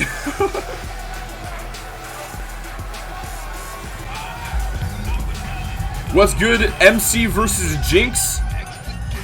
GTT Official. Thank you, Jinx, for the follow as well. Let me be the first to welcome you to the doghouse as well. God damn, bro. And just like that, we're at 200. We finally fucking did it, man. It only took... God, I've been sitting at like 196 for fucking like a month or two. And this past week, we finally got to 200. Thanks, guys. I appreciate the hell out of it.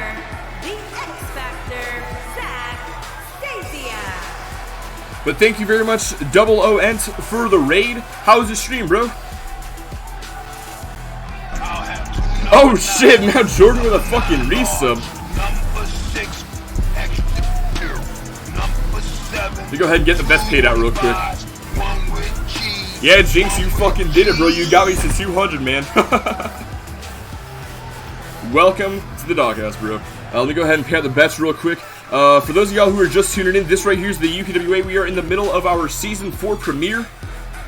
And this right here is the annual UPWA Draft. Zach Stasiak from Motor City Wrestling just won this match, which means that Motor City Wrestling has just been granted their next pick of the night. Oh shit! Wait, resubbed? Were you here before? Wait. Oh, Jordan gift. Alright, well, either way, thank you, Jordan, for the fucking gift sub, man. And Jinx, since it seems like you've been here before, welcome back then, I guess.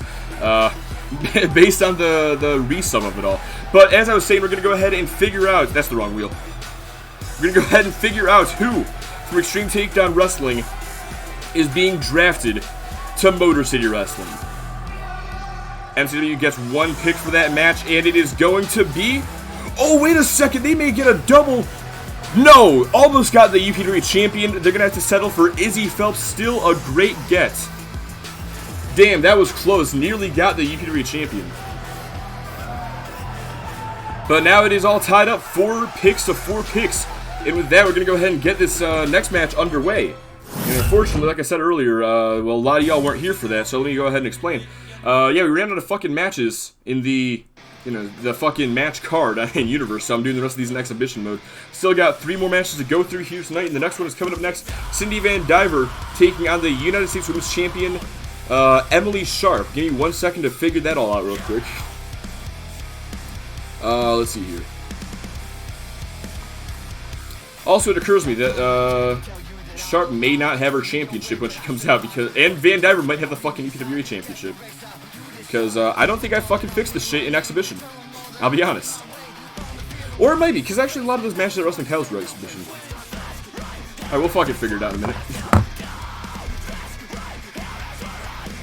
Alright, let's see, did I miss anything? 200 deserves a prize. Alright, let's see here. Let me get this, let me get the everything else updated real quick, and I'll get back to the chat. Stasiak wins. What did he fucking FYF?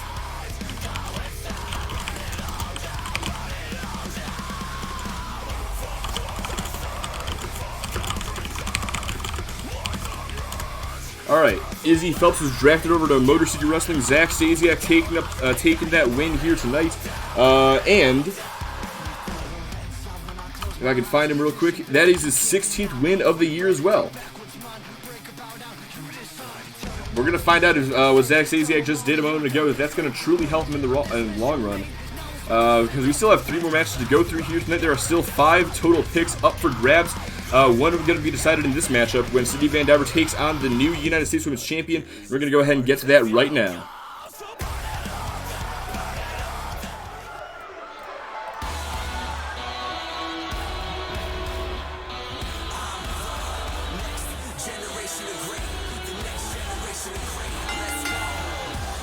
The following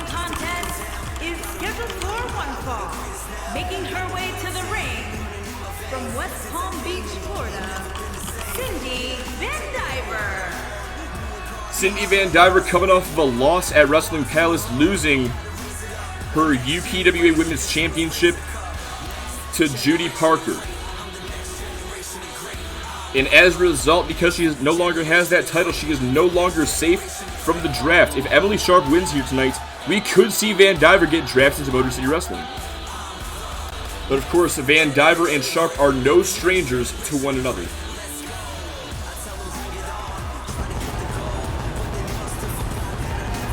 Back when Sharp was on XTW, back when she held the UPW Women's Championship, these two feuded for months over the title, and it culminated inside the Elimination Chamber, where Cindy Van Diver eliminated Sharp from the match, thus guaranteeing a new champion. Van Diver survived until the end. And her opponent, Well, from Vancouver, British Columbia, Emily Sharp. so she ain't got the title, but don't worry, I have a solution. Hold on. Let me fucking find it real quick. Alright, I got a solution. Here we go. She's got the title. She's got the title, 100%. Yep, there it is. Kinda. It's kinda off screen because the fucking cameraman don't know how to do his goddamn job. There we go. There we go. Much better. See, she's raising it up. See? Yep. I totally didn't forget to fix things in exhibition mode. 100%. Yeah, there we go. Alright. Never mind that now. Can fucking get rid of that shit. Alright, this match is now official. As I was saying, inside that Elimination Chamber, though, Cindy Van Diver eliminated Emily Sharp, guaranteeing a new champion. And Van Diver, despite going on to the final two inside the chamber, she was unable to win the match. But these two, the main purpose of what I'm saying is that these two know each other so well. And in almost all their encounters, Emily Sharp has defeated Van Diver. However, in their most recent encounter, it was technically Van Diver who got the win. So it's going to be very interesting to see if the new United States Women's Champion can make up for that loss back at Sandstorm. Damn right, Jordan. There's an uppercut by Van Diver, knocks her back. Now a snap German suplex with a bridge. Very close to the ropes there. Ref not going to count a rope break. But either way, this match continues on. A couple of back elbows there.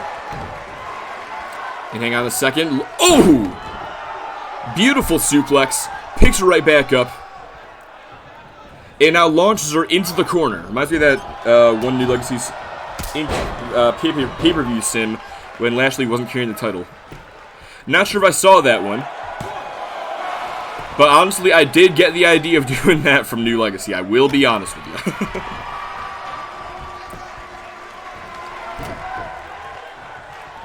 Uppercut by Sharp, kick to the gut by Van Diver, and a second one now goes over looking for a golden star bomb.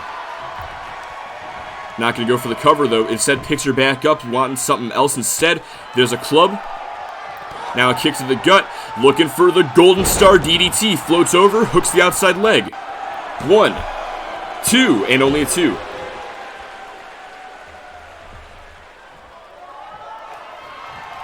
But she's not done yet. Van Diver again.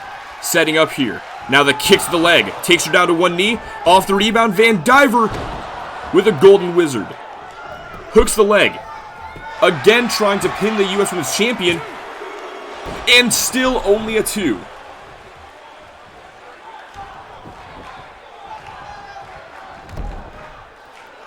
Van Diver into a side headlock. Converts it into a headstand as well. Just to taunt her. And hang on, going back to it, she's still not done.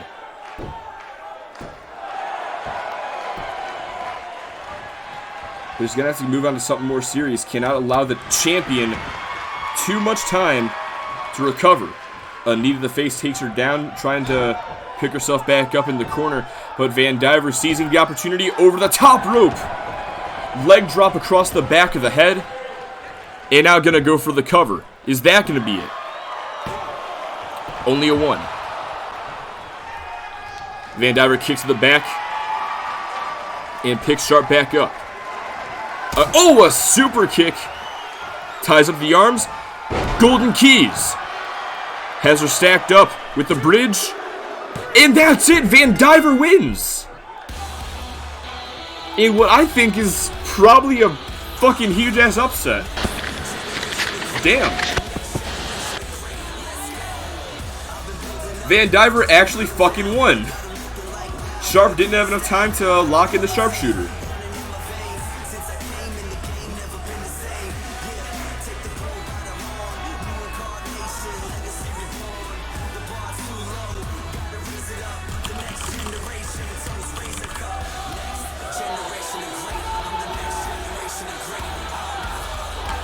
Well, I said this to Devin Rust earlier, but yeah, good job, Cindy. Way to kill a guy's momentum.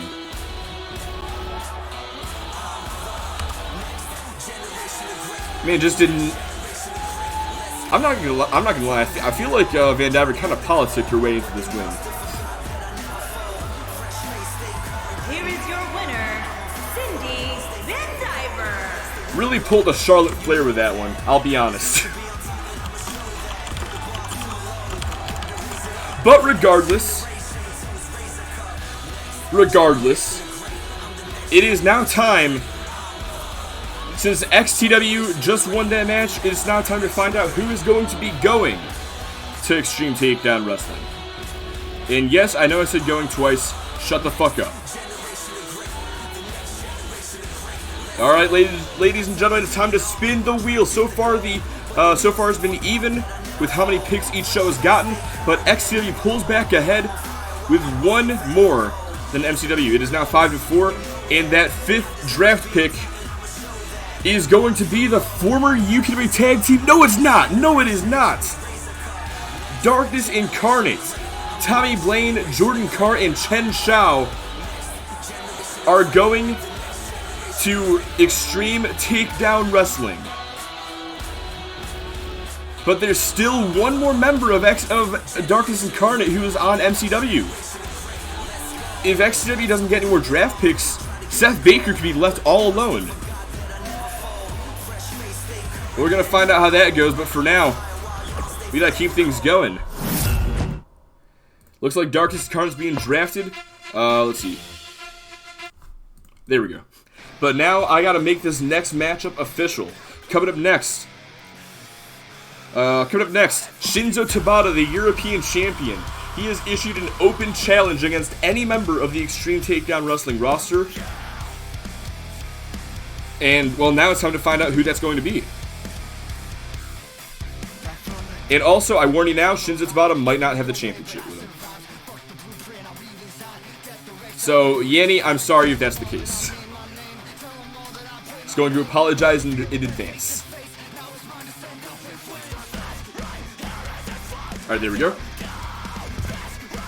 Let's see, the Golden Goddess, or the Golden Goddess for that matter, that's my girl. Show him who's motherfucking boss. Here's SpongeBob voice, but the formula. Kind of disappointing. Yeah, I'll be honest, I do agree with you on that. Let's see. Baker and Marty said MCW TV. Does that discount Deuce? What are you talking about? This is what discount Deuce?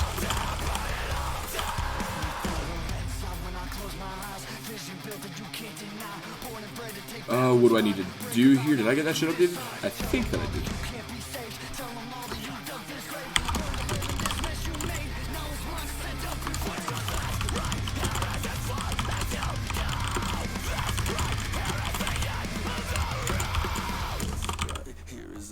Alright, let's go ahead and get this next matchup going, though. It is Shinzo Tabata issuing his open challenge.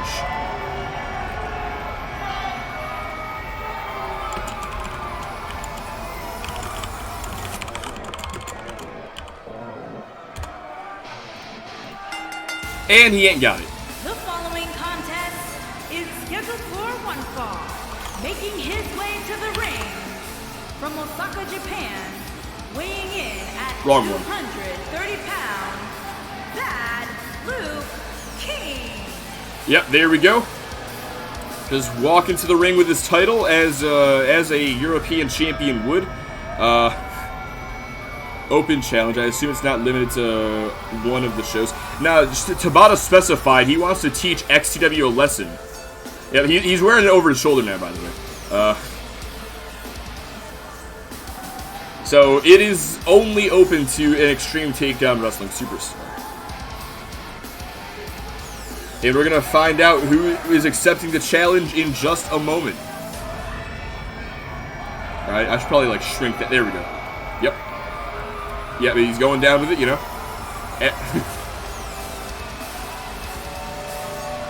Man, it's difficult when the fucking camera zooms out, bro.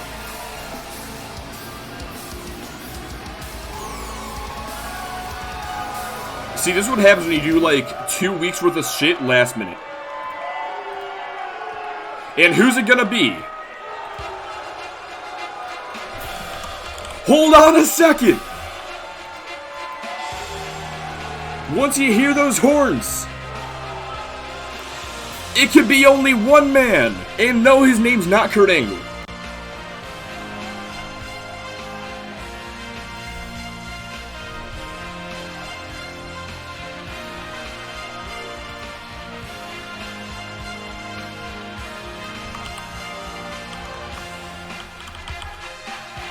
And his opponent, from Blackpool, England, weighing in at 245 pounds, Deuce.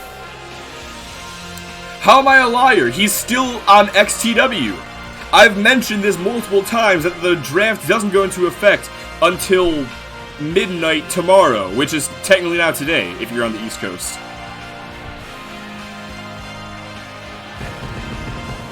So yes, as of now, Deuce is still an XTW contracted superstar. So he is eligible to accept his open challenge, the Bad Luck King versus the Purebred Athlete. Y'all have been requesting this match for months, and it is finally happening. And right off the bat, Deuce making Tabata his bitch. Wait a second, rolls out of the way. Oh, a kick right to the gut. And now launches him into the corner. Tabata goes down. Tabata has looked extremely dominant in just about all his matches on the MCW brand thus far. Deuce, as of... Oh! A stiff forearm shot to the back of the head takes him down.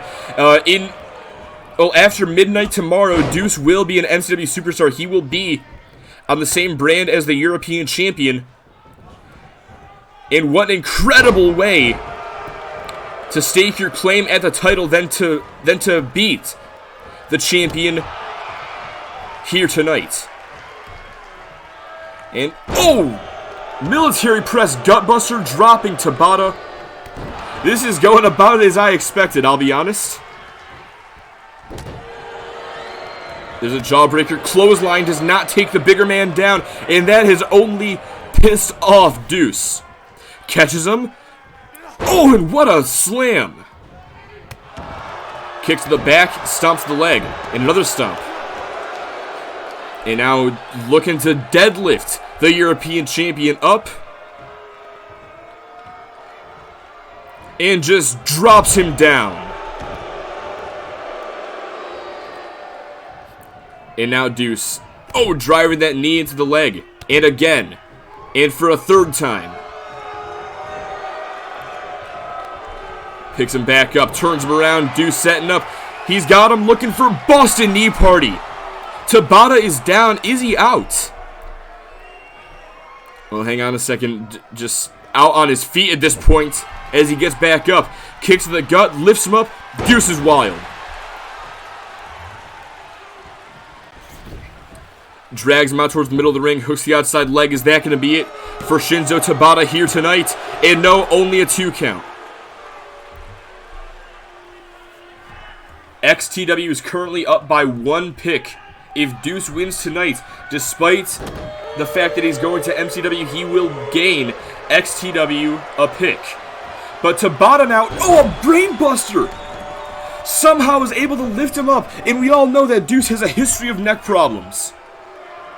That may be the tide turner that Tabata was looking for, or possibly not.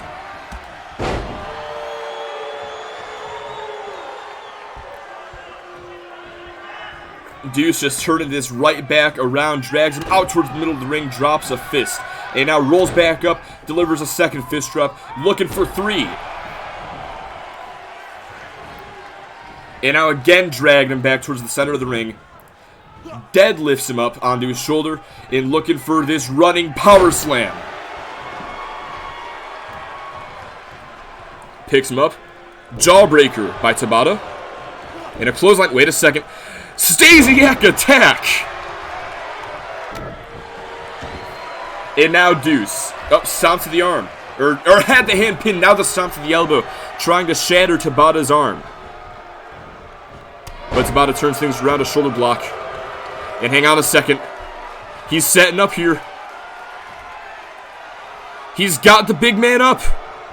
They're looking for a bad luck bomb. Into the cover, hooks the leg. And only a 2. Deuce able to kick out, but now Tabata going after the head and neck. Tabata getting fired up. He's been on the receiving end of a lot of offense thus far, but now he's starting to get back into it. Clothesline, no, again a Stasiak attack out of the corner. Deuce just shutting down his offense. There's a gore. Nearly broke him in half with that one. Is that going to be it? Hooks the outside leg. 1, 2, 3. No! Somehow able to power. God, your arm, Deuce. Don't break that, too. Tabata somehow able to power out, but he may be prolonging the inevitable. Kicks to the gut. Lifts him up. Delivers Deuce's Wild again. And I think now that it is all set in stone. 1, 2. He kicked out again! The European champion stays alive. Picks him back up. And now Deuce launches him over the top rope and down to the floor. If Deuce is sending Tabata out to ringside, then I fear for the Bad Luck King. Picks him up. There's a right hook. And now bringing him around ringside. Sends him into the barricade. And now face first into the steel. But Tabata with a right hook. Going after the arm. Count of 4. Oh, a stiff forearm knocks him back.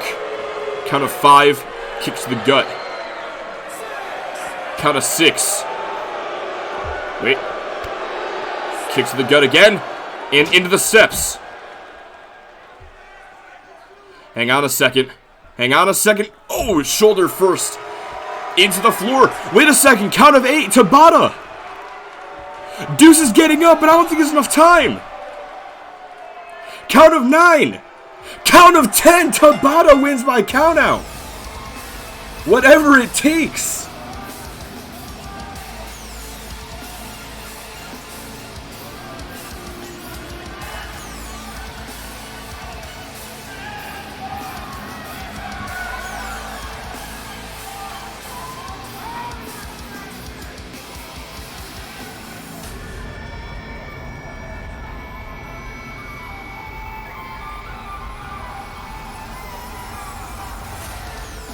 Deuce was completely dominant in, throughout most of this matchup.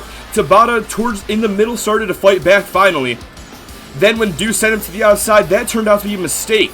Tabata picks up the countout win to defeat the purebred athlete here tonight. But now, Deuce is on MCW. Here is your winner, Bad Luke King. Quite frankly, I'm afraid that Tabata has not seen the last of the purebred athlete after what just happened tonight.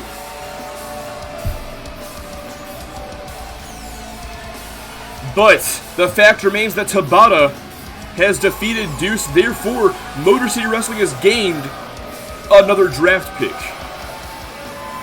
And so it is time to spin the wheel and see who is going from Extreme Takedown Wrestling to Motor City Wrestling. It is all evened up. They have even the draft picks have been even so far. And it looks like the Bakers are being split up. because Jay and Jeff have been drafted to Motor City Wrestling. And after their incredible match with Textico earlier tonight, if Textico remains on MCW by the time that the draft is all over, well, it could be very interesting. That's all I'm going to say. But now it is time, ladies and gentlemen. You stuck with us this far, stick with us a bit longer, because up next is our main event of the evening.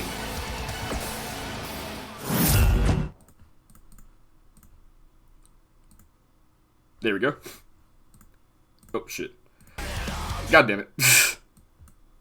Fucking everything up here. There we go. Got it all good now. So it's all even right now.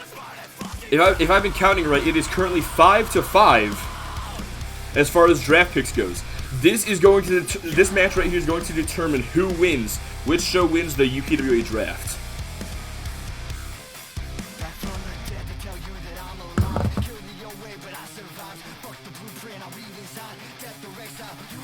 Should this be a Soul Survivor 3-on-3? Kind of feel like I should make this a Soul Survivor rules 6-man tag, actually. Not gonna lie. Let's see here. So, coming up next, we have our UPWA Tag Team Champions, the Campbell Club. They will be in action against the World Tag Team Champions, the British Invasion. Let me go ahead and get the stage set here real quick, and then I will get this match. Well, all right, just give me a second. That's all I'm asking for, really.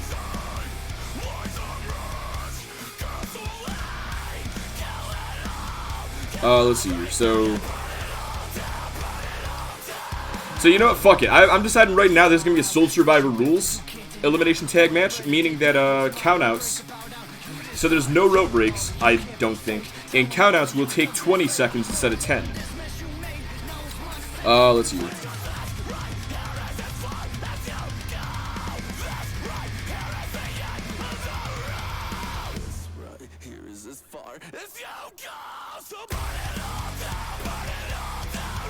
Give me 1 sec. Almost done setting up the match.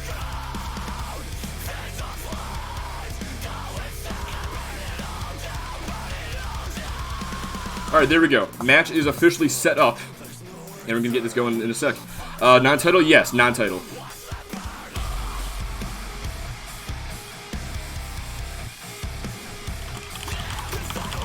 So Shinzo Tabata, say what you want, he got the win. Say what you want, but he got the win here tonight.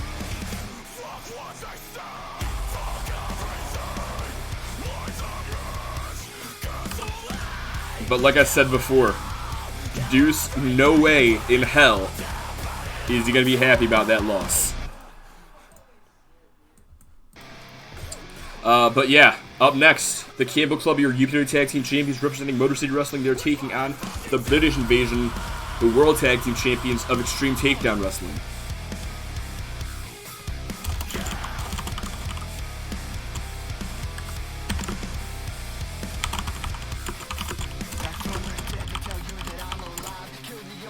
Who just got drafted? The Bakers.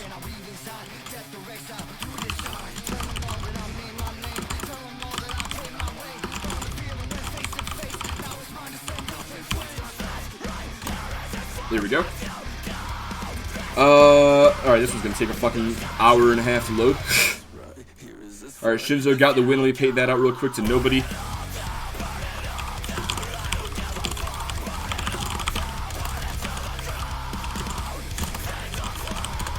Now, this match also, I should also mention, this is going to follow the same format as last year's 6-man elimination tag match, as far as draft picks go. So I know that I said that it's worth 3 draft picks, but that basically goes to the winning team, no matter what. Yo, what's up, King J? How you doing, man? The reason why this is elimination is because if one team... So if the winning team suffers any casualties in this elimination match, as I now go ahead and switch things over.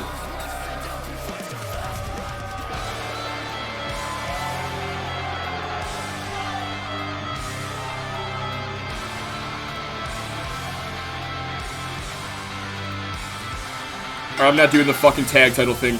The bit's dead. The following contest is an elimination match. Making his way to the ring at a combined weight of 591 pounds, Drew Campbell, Cody Campbell, and Jack Campbell. The club. Yo, thanks a lot, King J, for the follow. Let me be the first to welcome you to the doghouse, man. Thank you so very much. But as I was saying before, so the team that wins, no matter what, they're getting 3 picks because that is 1 pick for every superstar they've eliminated. However, if that team suffers any casualties, for every elimination that they suffer, the other team's show will get 1 pick as well. So, for instance, if the Campbell Club win, but the British Invasion eliminate 2 superstars, 2 of the Campbells, the Campbell Club, Motor City Wrestling will gain 3 picks, while XTW will gain 2 picks. If it's a clean sweep, then it'll be 3 picks to the winners, 0 to the losers. But no matter what happens here tonight, the stage, it's tied right now. It's tied at, I believe, 5-5. This is the tiebreaker. This match will determine who wins the UPWA Draft.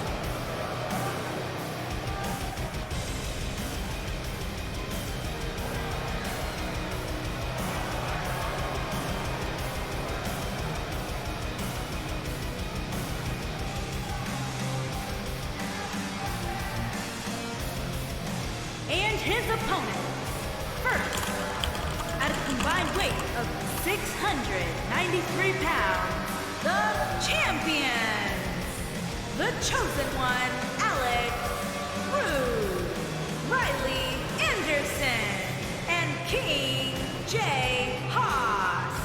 So make no mistake, most of them may not be bringing their tag titles down to the ring. The Campbells because I forgot to set up an exhibition. And the Invasion because I guess Jay Haas can't carry a fucking title in this animation. But these are both shows' tag team champions facing off in the 6-man tag match. As we know, the British Invasion, they successfully retained the titles against Sean Goldman and Jason Edwards in the opening of Day 2 at Wrestling Palace 2 weeks ago. While the Campbell Club won the UPWA tag titles in a 30-minute Iron Man match against Aztexico in the opener of Day 1. And here we go, it's Drew Campbell and Alex Rude starting this one off. Man, I feel like we're going to be here for a while. It is 1:08 as this matchup starts. And this match requires at least 3 decisions in order for it to end. And as we've seen from the previous tag team matches of tonight that were only 2-on-2, it took ages for the one fall to occur. Not that that was a bad thing by any means, but I'm just saying, buckle up. This is going to be a long ride. These 2 teams have battled many times in the past as well. Let's not forget Jay Haas was the original founder of the Campbell Club way back in the day. Recruited Drew, Cody, and Jack Campbell to form the King's Court until he ultimately betrayed them after Proving Ground 2019 to form the British Invasion alongside Alex Rude and Riley Anderson. Anderson also broke up a trio that he was in, the Red Faction, in order to join this group. Meanwhile, excellent tandem offense there by the UPWA Tag Team Champions. Has that bridge. Ref distracted with the British Invasion. May have been a 3 right there, but Alex Rude, regardless, able to get the shoulder up before even the 1. It is now Jack Campbell legal. Looking to make a tag perhaps, but Jack able to fight out of the corner with a big boot. Club to the upper back, and now Rude sends him back into the Invasion's corner. Now the tag's made to Riley Anderson. Backbreaker by Rude. Anderson off the top rope with a double foot stomp to the chest.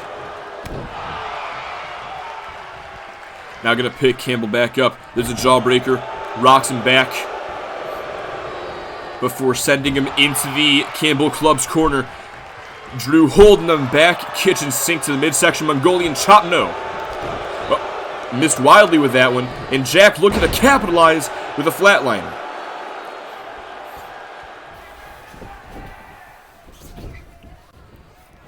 And now Jack maybe looking to make a tag, maybe not. Or perhaps he's taking the scenic route to make that tag. Nope, just wanted to get to the head. Picks Anderson up. Now sends him into the corner again. And no, boot to the face. Anderson fights out of the corner. Instead sends him into the Invasion's corner across the way. Oh, misses that hip attack attempt. Alex Reed getting involved on the outside. Oh, missed the super kick. That could be devastating for Anderson. But now we're seeing the numbers game catch up to Jack Campbell. The Campbell Club are used to using the numbers game to their advantage. But tonight the odds are even.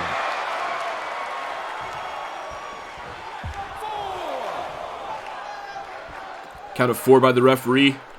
Count of 5, but again goes to 20. These two fighting around ringside, elbows to the midsection. Breaks the hold. And now looking for a suplex. No, Anderson knees to the top of the head. Able to reverse it. Gets sidestepped though. Now a scoop slam, but Anderson with a reversal. As he now launches Jack back inside the ring. Count of 9, blatant choke here. Count of 10. Anderson gets back in, but Drew Campbell has been tagged in. Misses the clothesline. Anderson ducks underneath it. Oh, knife edge chop. He was going for the choke slam. Oh, double axe handle, though, for his troubles. Now Anderson again setting up. Has Drew by the throat. Cody trying to get involved, but Riley Anderson hits the choke slam, goes for the cover. Hooks the outside leg to get the first elimination in this matchup, and only a 2. Picks him back up. Now launches him into the corner. Tag made to Rude. And hold on a second. Oh, vicious big boot. Anderson sending Campbell right into it. But Campbell back up to his feet, setting up. Rude back up. And Campbell gonna launch out of the corner looking for the front flip DDT. Rude just grasping at that bottom rope. Trying to prevent Campbell from building any momentum there. But he's able to turn things back around, shift the momentum back in his favor. Very European uppercut. Takes Campbell down, and now is setting up. He's got Campbell looking for the Rude breaker. Into the cover, hooks the outside leg, and Cody breaks things up easily. Jay Hosto taking care of business with a neck breaker. Gets rid of one of the illegal men. Campbell with the arm drag. Nice takedown there, picks him up, brings him. Nope. Instead, a snapmare takes him down. And now driving that knee into the upper back. Stomp across the back as well. Now across armbar. Trying to force a tap out of Alex Rude. Had the hold applied for quite a while, but Rude able to get back onto his feet. Punches to the face. Breaks up the hold, and I think he just broke the skin of Drew Campbell. Yeah, Campbell's been busted wide open with that one. Anderson on the apron, trying to distract Drew, but no. Drew able to fight back into the corner. Now it's Jack Campbell, and a blatant choke by Drew. Forearm as well, knocks him back. But Rude just shoves him down to the mat. Picks him back up. Front face lock. And now trying to bring him back to the Invasion's corner. But Campbell, a couple of elbows to the midsection, able to break the hold. Anderson is like... Anderson needs to fucking fix himself, dude. Don't know what the hell that's about. But, Campbell... The forearm knocks him back. And a backbreaker as well. Transitions into the Russian leg sweep. But that took a lot out of Drew. Rude back up. And, whoa, off the ropes. Oh my god, what a drop kick. But he launches him in, no. I was about to say launches him into the Campbell Club's corner. He was about to make the tag, but Rude cut him off just in time. And it looks like Rude has been busted open as well. But now, stomping a mud hole into Drew Campbell. Anderson tags himself in.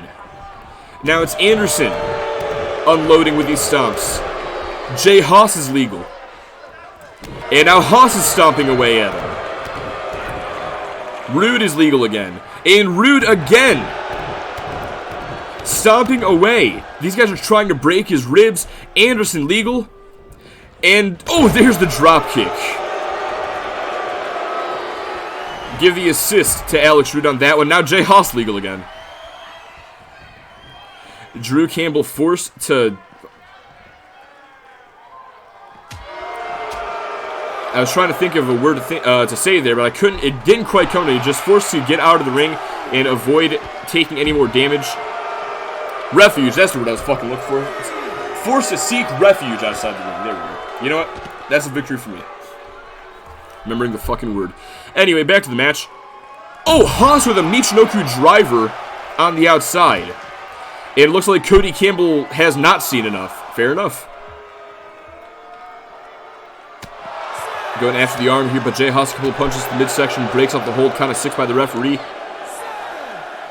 And now Haas, he's got Campbell looking for a suplex. Campbell trying to block. Unsuccessful, though. He's got him up. No, wait. Able to reverse. Now from behind, Tiger suplex. Count of 9 by the referee. Picks Haas up. And sends him across the ring into the steps. Count of 10. Count of 11. Picks Haas up, sends him back across ringside. Referee now to count of 13. Count of 14. These guys are going to have to get back inside the ring soon. And Haas, oh, sending him face first into the ring post. Count of 15. The count out is set pretty high, but we could see one here. Maybe not. Drew sent back inside and almost makes the tag to Cody. Haas stops him at the last second. Campbell kick, though. I'm sure Haas is regretting his actions now. Hooks the leg. And Haas kicks out. Those Campbell kicks almost always come from out of nowhere. That was no exception. Now sent into the corner. Into the Campbell's corner. As he places Jay Haas in the Tree of Woe. I'm not so sure if I like this idea with all that blood pouring down his face. He's bound to be getting in his eyes. But Drew is now in the higher end district. All the way across the ring, he's saying his prayers. And I think he's gonna go coast to coast. The king is down. Can Drew Campbell finish him off with a pinfall? Hooks the outside leg. 1, 2. No! He kicks out at 2. Gonna have to do a bit more than that if he wants to successfully commit regicide. But Haas now, club to the back, sends Campbell into the corner. And from all the way downtown, there's an uppercut. Now going to the middle rope here. And an uppercut to the back of the head.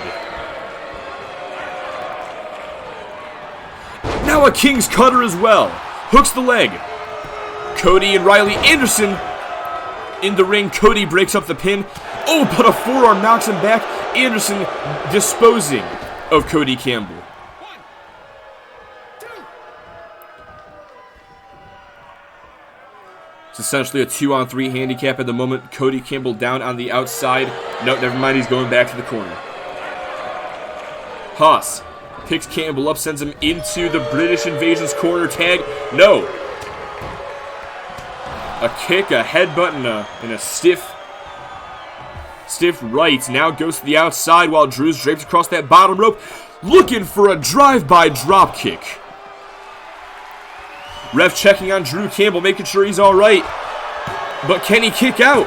He does. Able to stay alive. And again, sent into the British's corner. Tag is made to Anderson. There's a backbreaker by Haas. And Anderson, oh, dropping the knee across the face this time. Drew's just been getting decimated in this match. Going for the cover. And that's it. Drew Campbell's done. Eliminated. That is one guaranteed pick for XTW.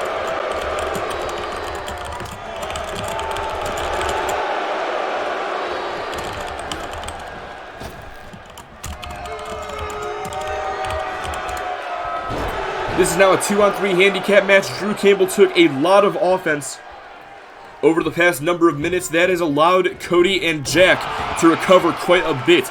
Will his sacrifice be in vain, though? Because now Riley Anderson setting Cody up. Turns him around, looking for Cliffs of Dover. Goes right into the cover. Is that going to be it for Cody? Only a 1.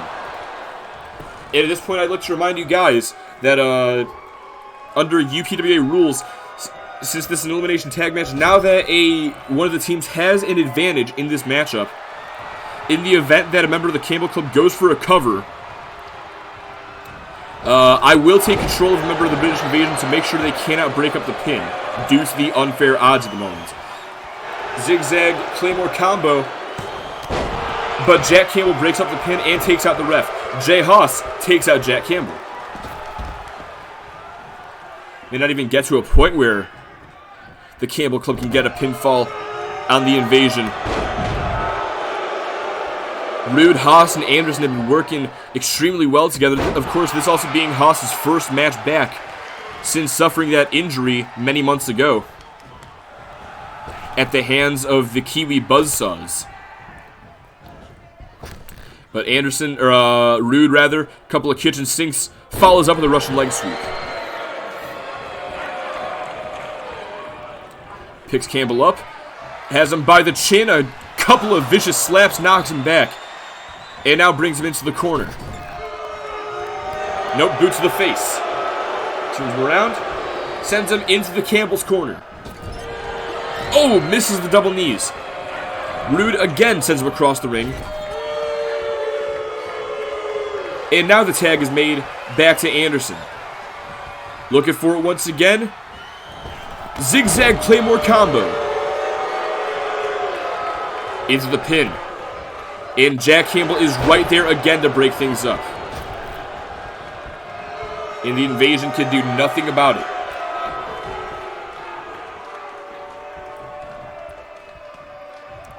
Cody Campbell still down, but Anderson has just given him a lot of time to recover. I don't think I noticed it, but at some point it looks like that Cody Campbell has been busted open and the blood now pouring down his face.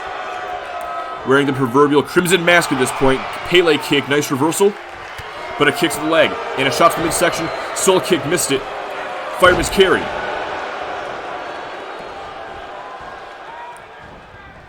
And now bringing him over towards the Invasion's corner again. Snapmare takes him down, kick to the back, gets absorbed.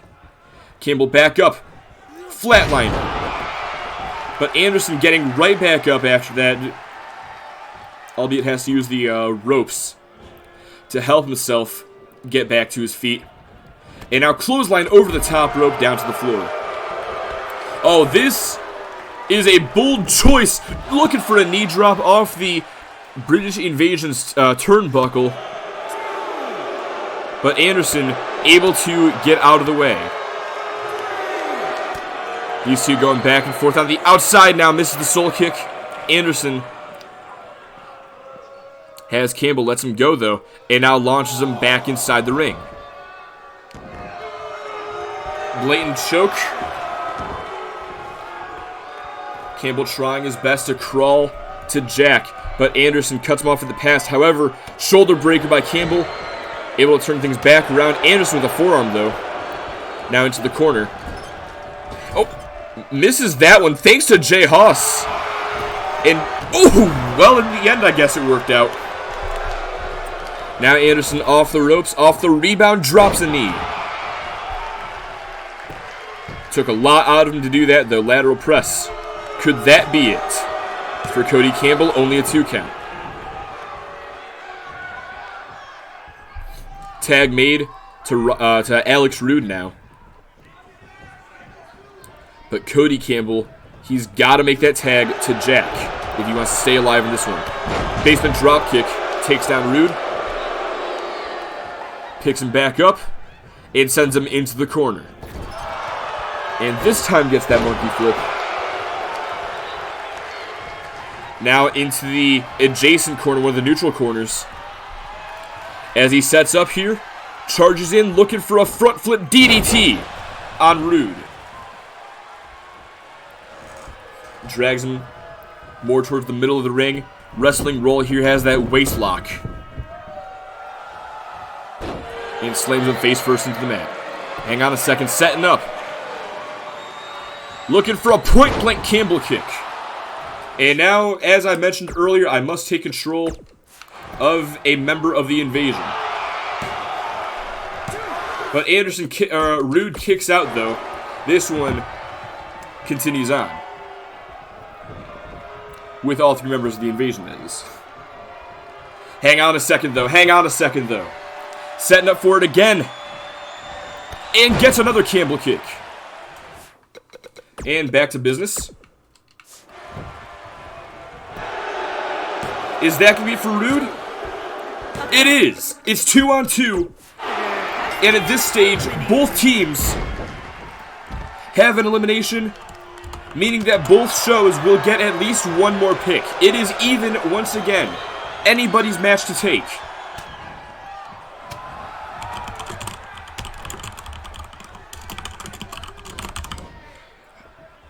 Riley Anderson rolls through the Yoshitana, takes him down. Cody trying desperately to crawl to Jack, but Anderson in the way. It's not going to happen.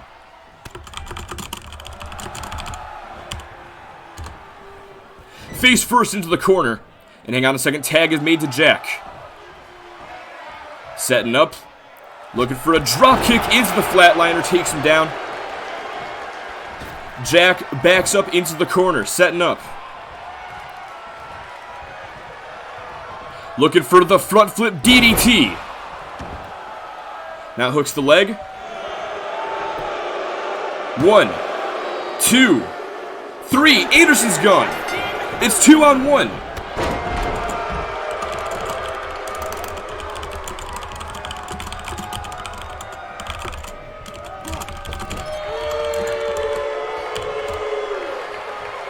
And if Jay Haas is able to go for any covers at this point now, I will take control of the illegal Campbell to make sure that they cannot break any covers, just like I did a moment ago, so that the Campbell Club can catch up. But I'm not sure if that's even going to happen, because Jack Campbell's across the ring saying his prayers, going coast to coast. And with a score of 2-0, this may be it for the British Invasion. 1, 2. No, he kicks out. Haas is still alive. Wait, off the ropes, misses the basement dropkick. He hopped over it. But a forearm knocks him back up against the ropes. Over the top rope, down to the floor. This is... Oh! Knife edge chop just took him down. This is Haas on his own versus Cody and Jack Campbell. Like I said before, Jay Haas used to be the leader of the King's Court. Used to be the leader of the Campbell Club faction. Until he betrayed them to join the British Invasion. Ever since that moment, about 2.5 years ago, these two teams have been on and off feuding. Tonight is yet another chapter in their storied rivalry. And, well, it's not looking good for the Invasion at this moment. Count of 7. Remember, there's a 20 count in this matchup. Off the ropes. Wait a second, gets caught. Oh my god, powerbomb onto the ropes. Kick to the gut. And a... Frankensteiner by Jack Campbell there a moment ago. Hang on a second. Wait a second. I'll just go ahead and casually take control of Cody Campbell real quick. The crowning connects. Is that going to be it for Jack? No, Jack is able to kick out. But now Haas going to work on the shoulder. That may have been his last opportunity to eliminate a member of the Campbell Club, and it wasn't enough. But still, the King continues to persevere with these backbreakers. A third one now completes the trifecta. Jack doing his best to crawl away. Wait a second. Haas is gonna let it happen. Tag is made to Cody. Clothesline ducked it. Haas in. King's Cutter. The King's Cutter. Hooks the leg. 1, 2, 3. It's 1-on-1. Oh my god. It's Jay versus Jack. Knife edge chop. Kick gets caught. Spinning heel kick.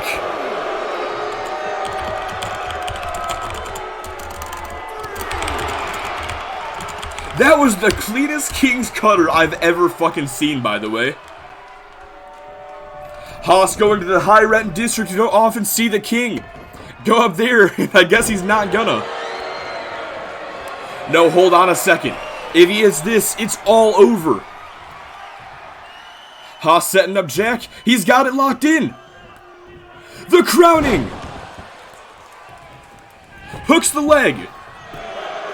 1, 2, 3. Haas has done it. Haas has done it.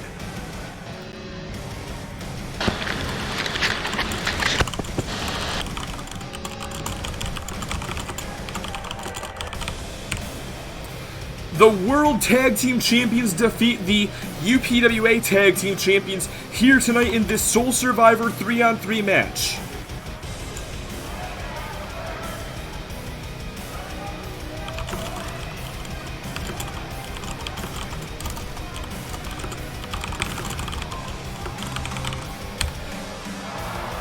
Here are your winners, the chosen one, Alex, Rude, Riley Anderson, and King J. Haas. That may have been one of, if not the best 6-man tag matches I've ever seen. Let's fucking go, says Jordan. Once again, the underdog. Once again, the winner. Yo, what's up, Hunter, bro? Dude, this is the end of the show, but I'm glad you could stop by nonetheless. Damn, what a fucking match. But, hang on, before we get to anything else, I do believe that there's a few draft picks that need to be randomized. With that, so the British Invasion repping XTW have gained 3 draft picks for the show. The Campbell Club, gaining 2 eliminations, have earned 2 draft picks. We're going to take care of the Campbells first, as I go ahead and switch things over. And there we go. Glad I could drop by. I'm glad you could too, man. I mean, I do appreciate it. Alright. Let's go ahead and figure out who is going to Motor City Wrestling first and foremost.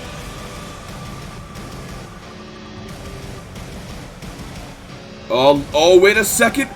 Zach Stasiak, the man who defeated the World Hardcore Champion earlier tonight, is going to XTW. But there's one more. One more man, or team, or woman, or whatever, is going.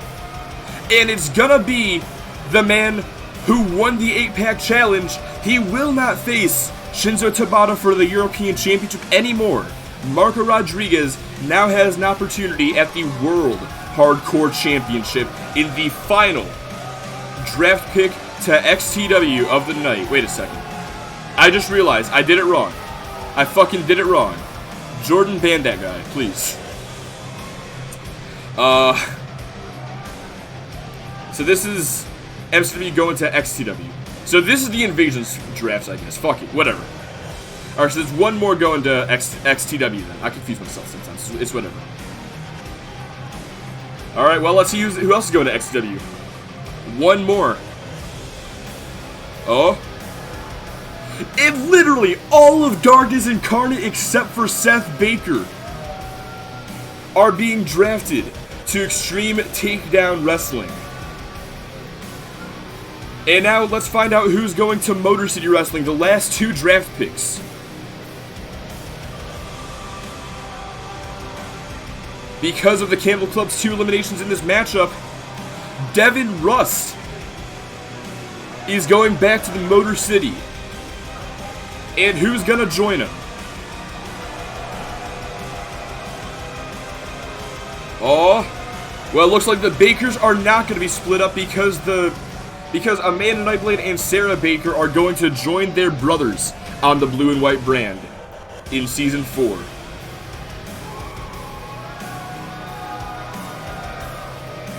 Damn, what a fucking show.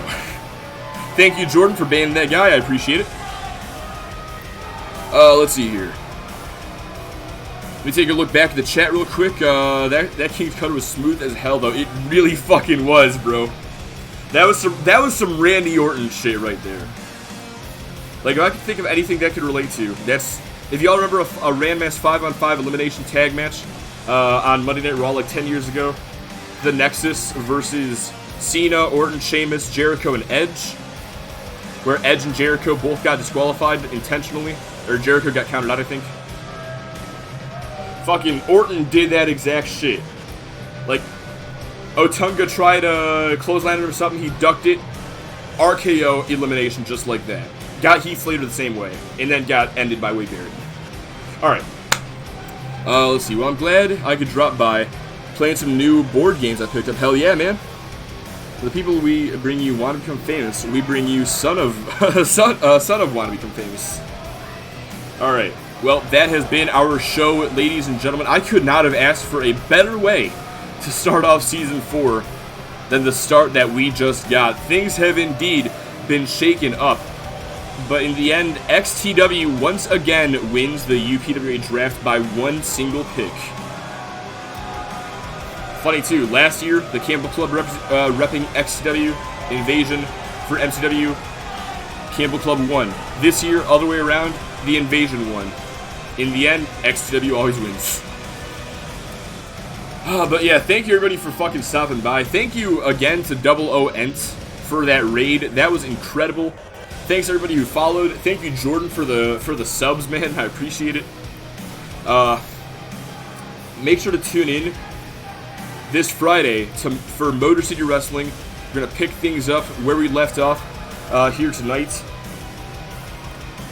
with the Season 4 premiere of Motor City Wrestling.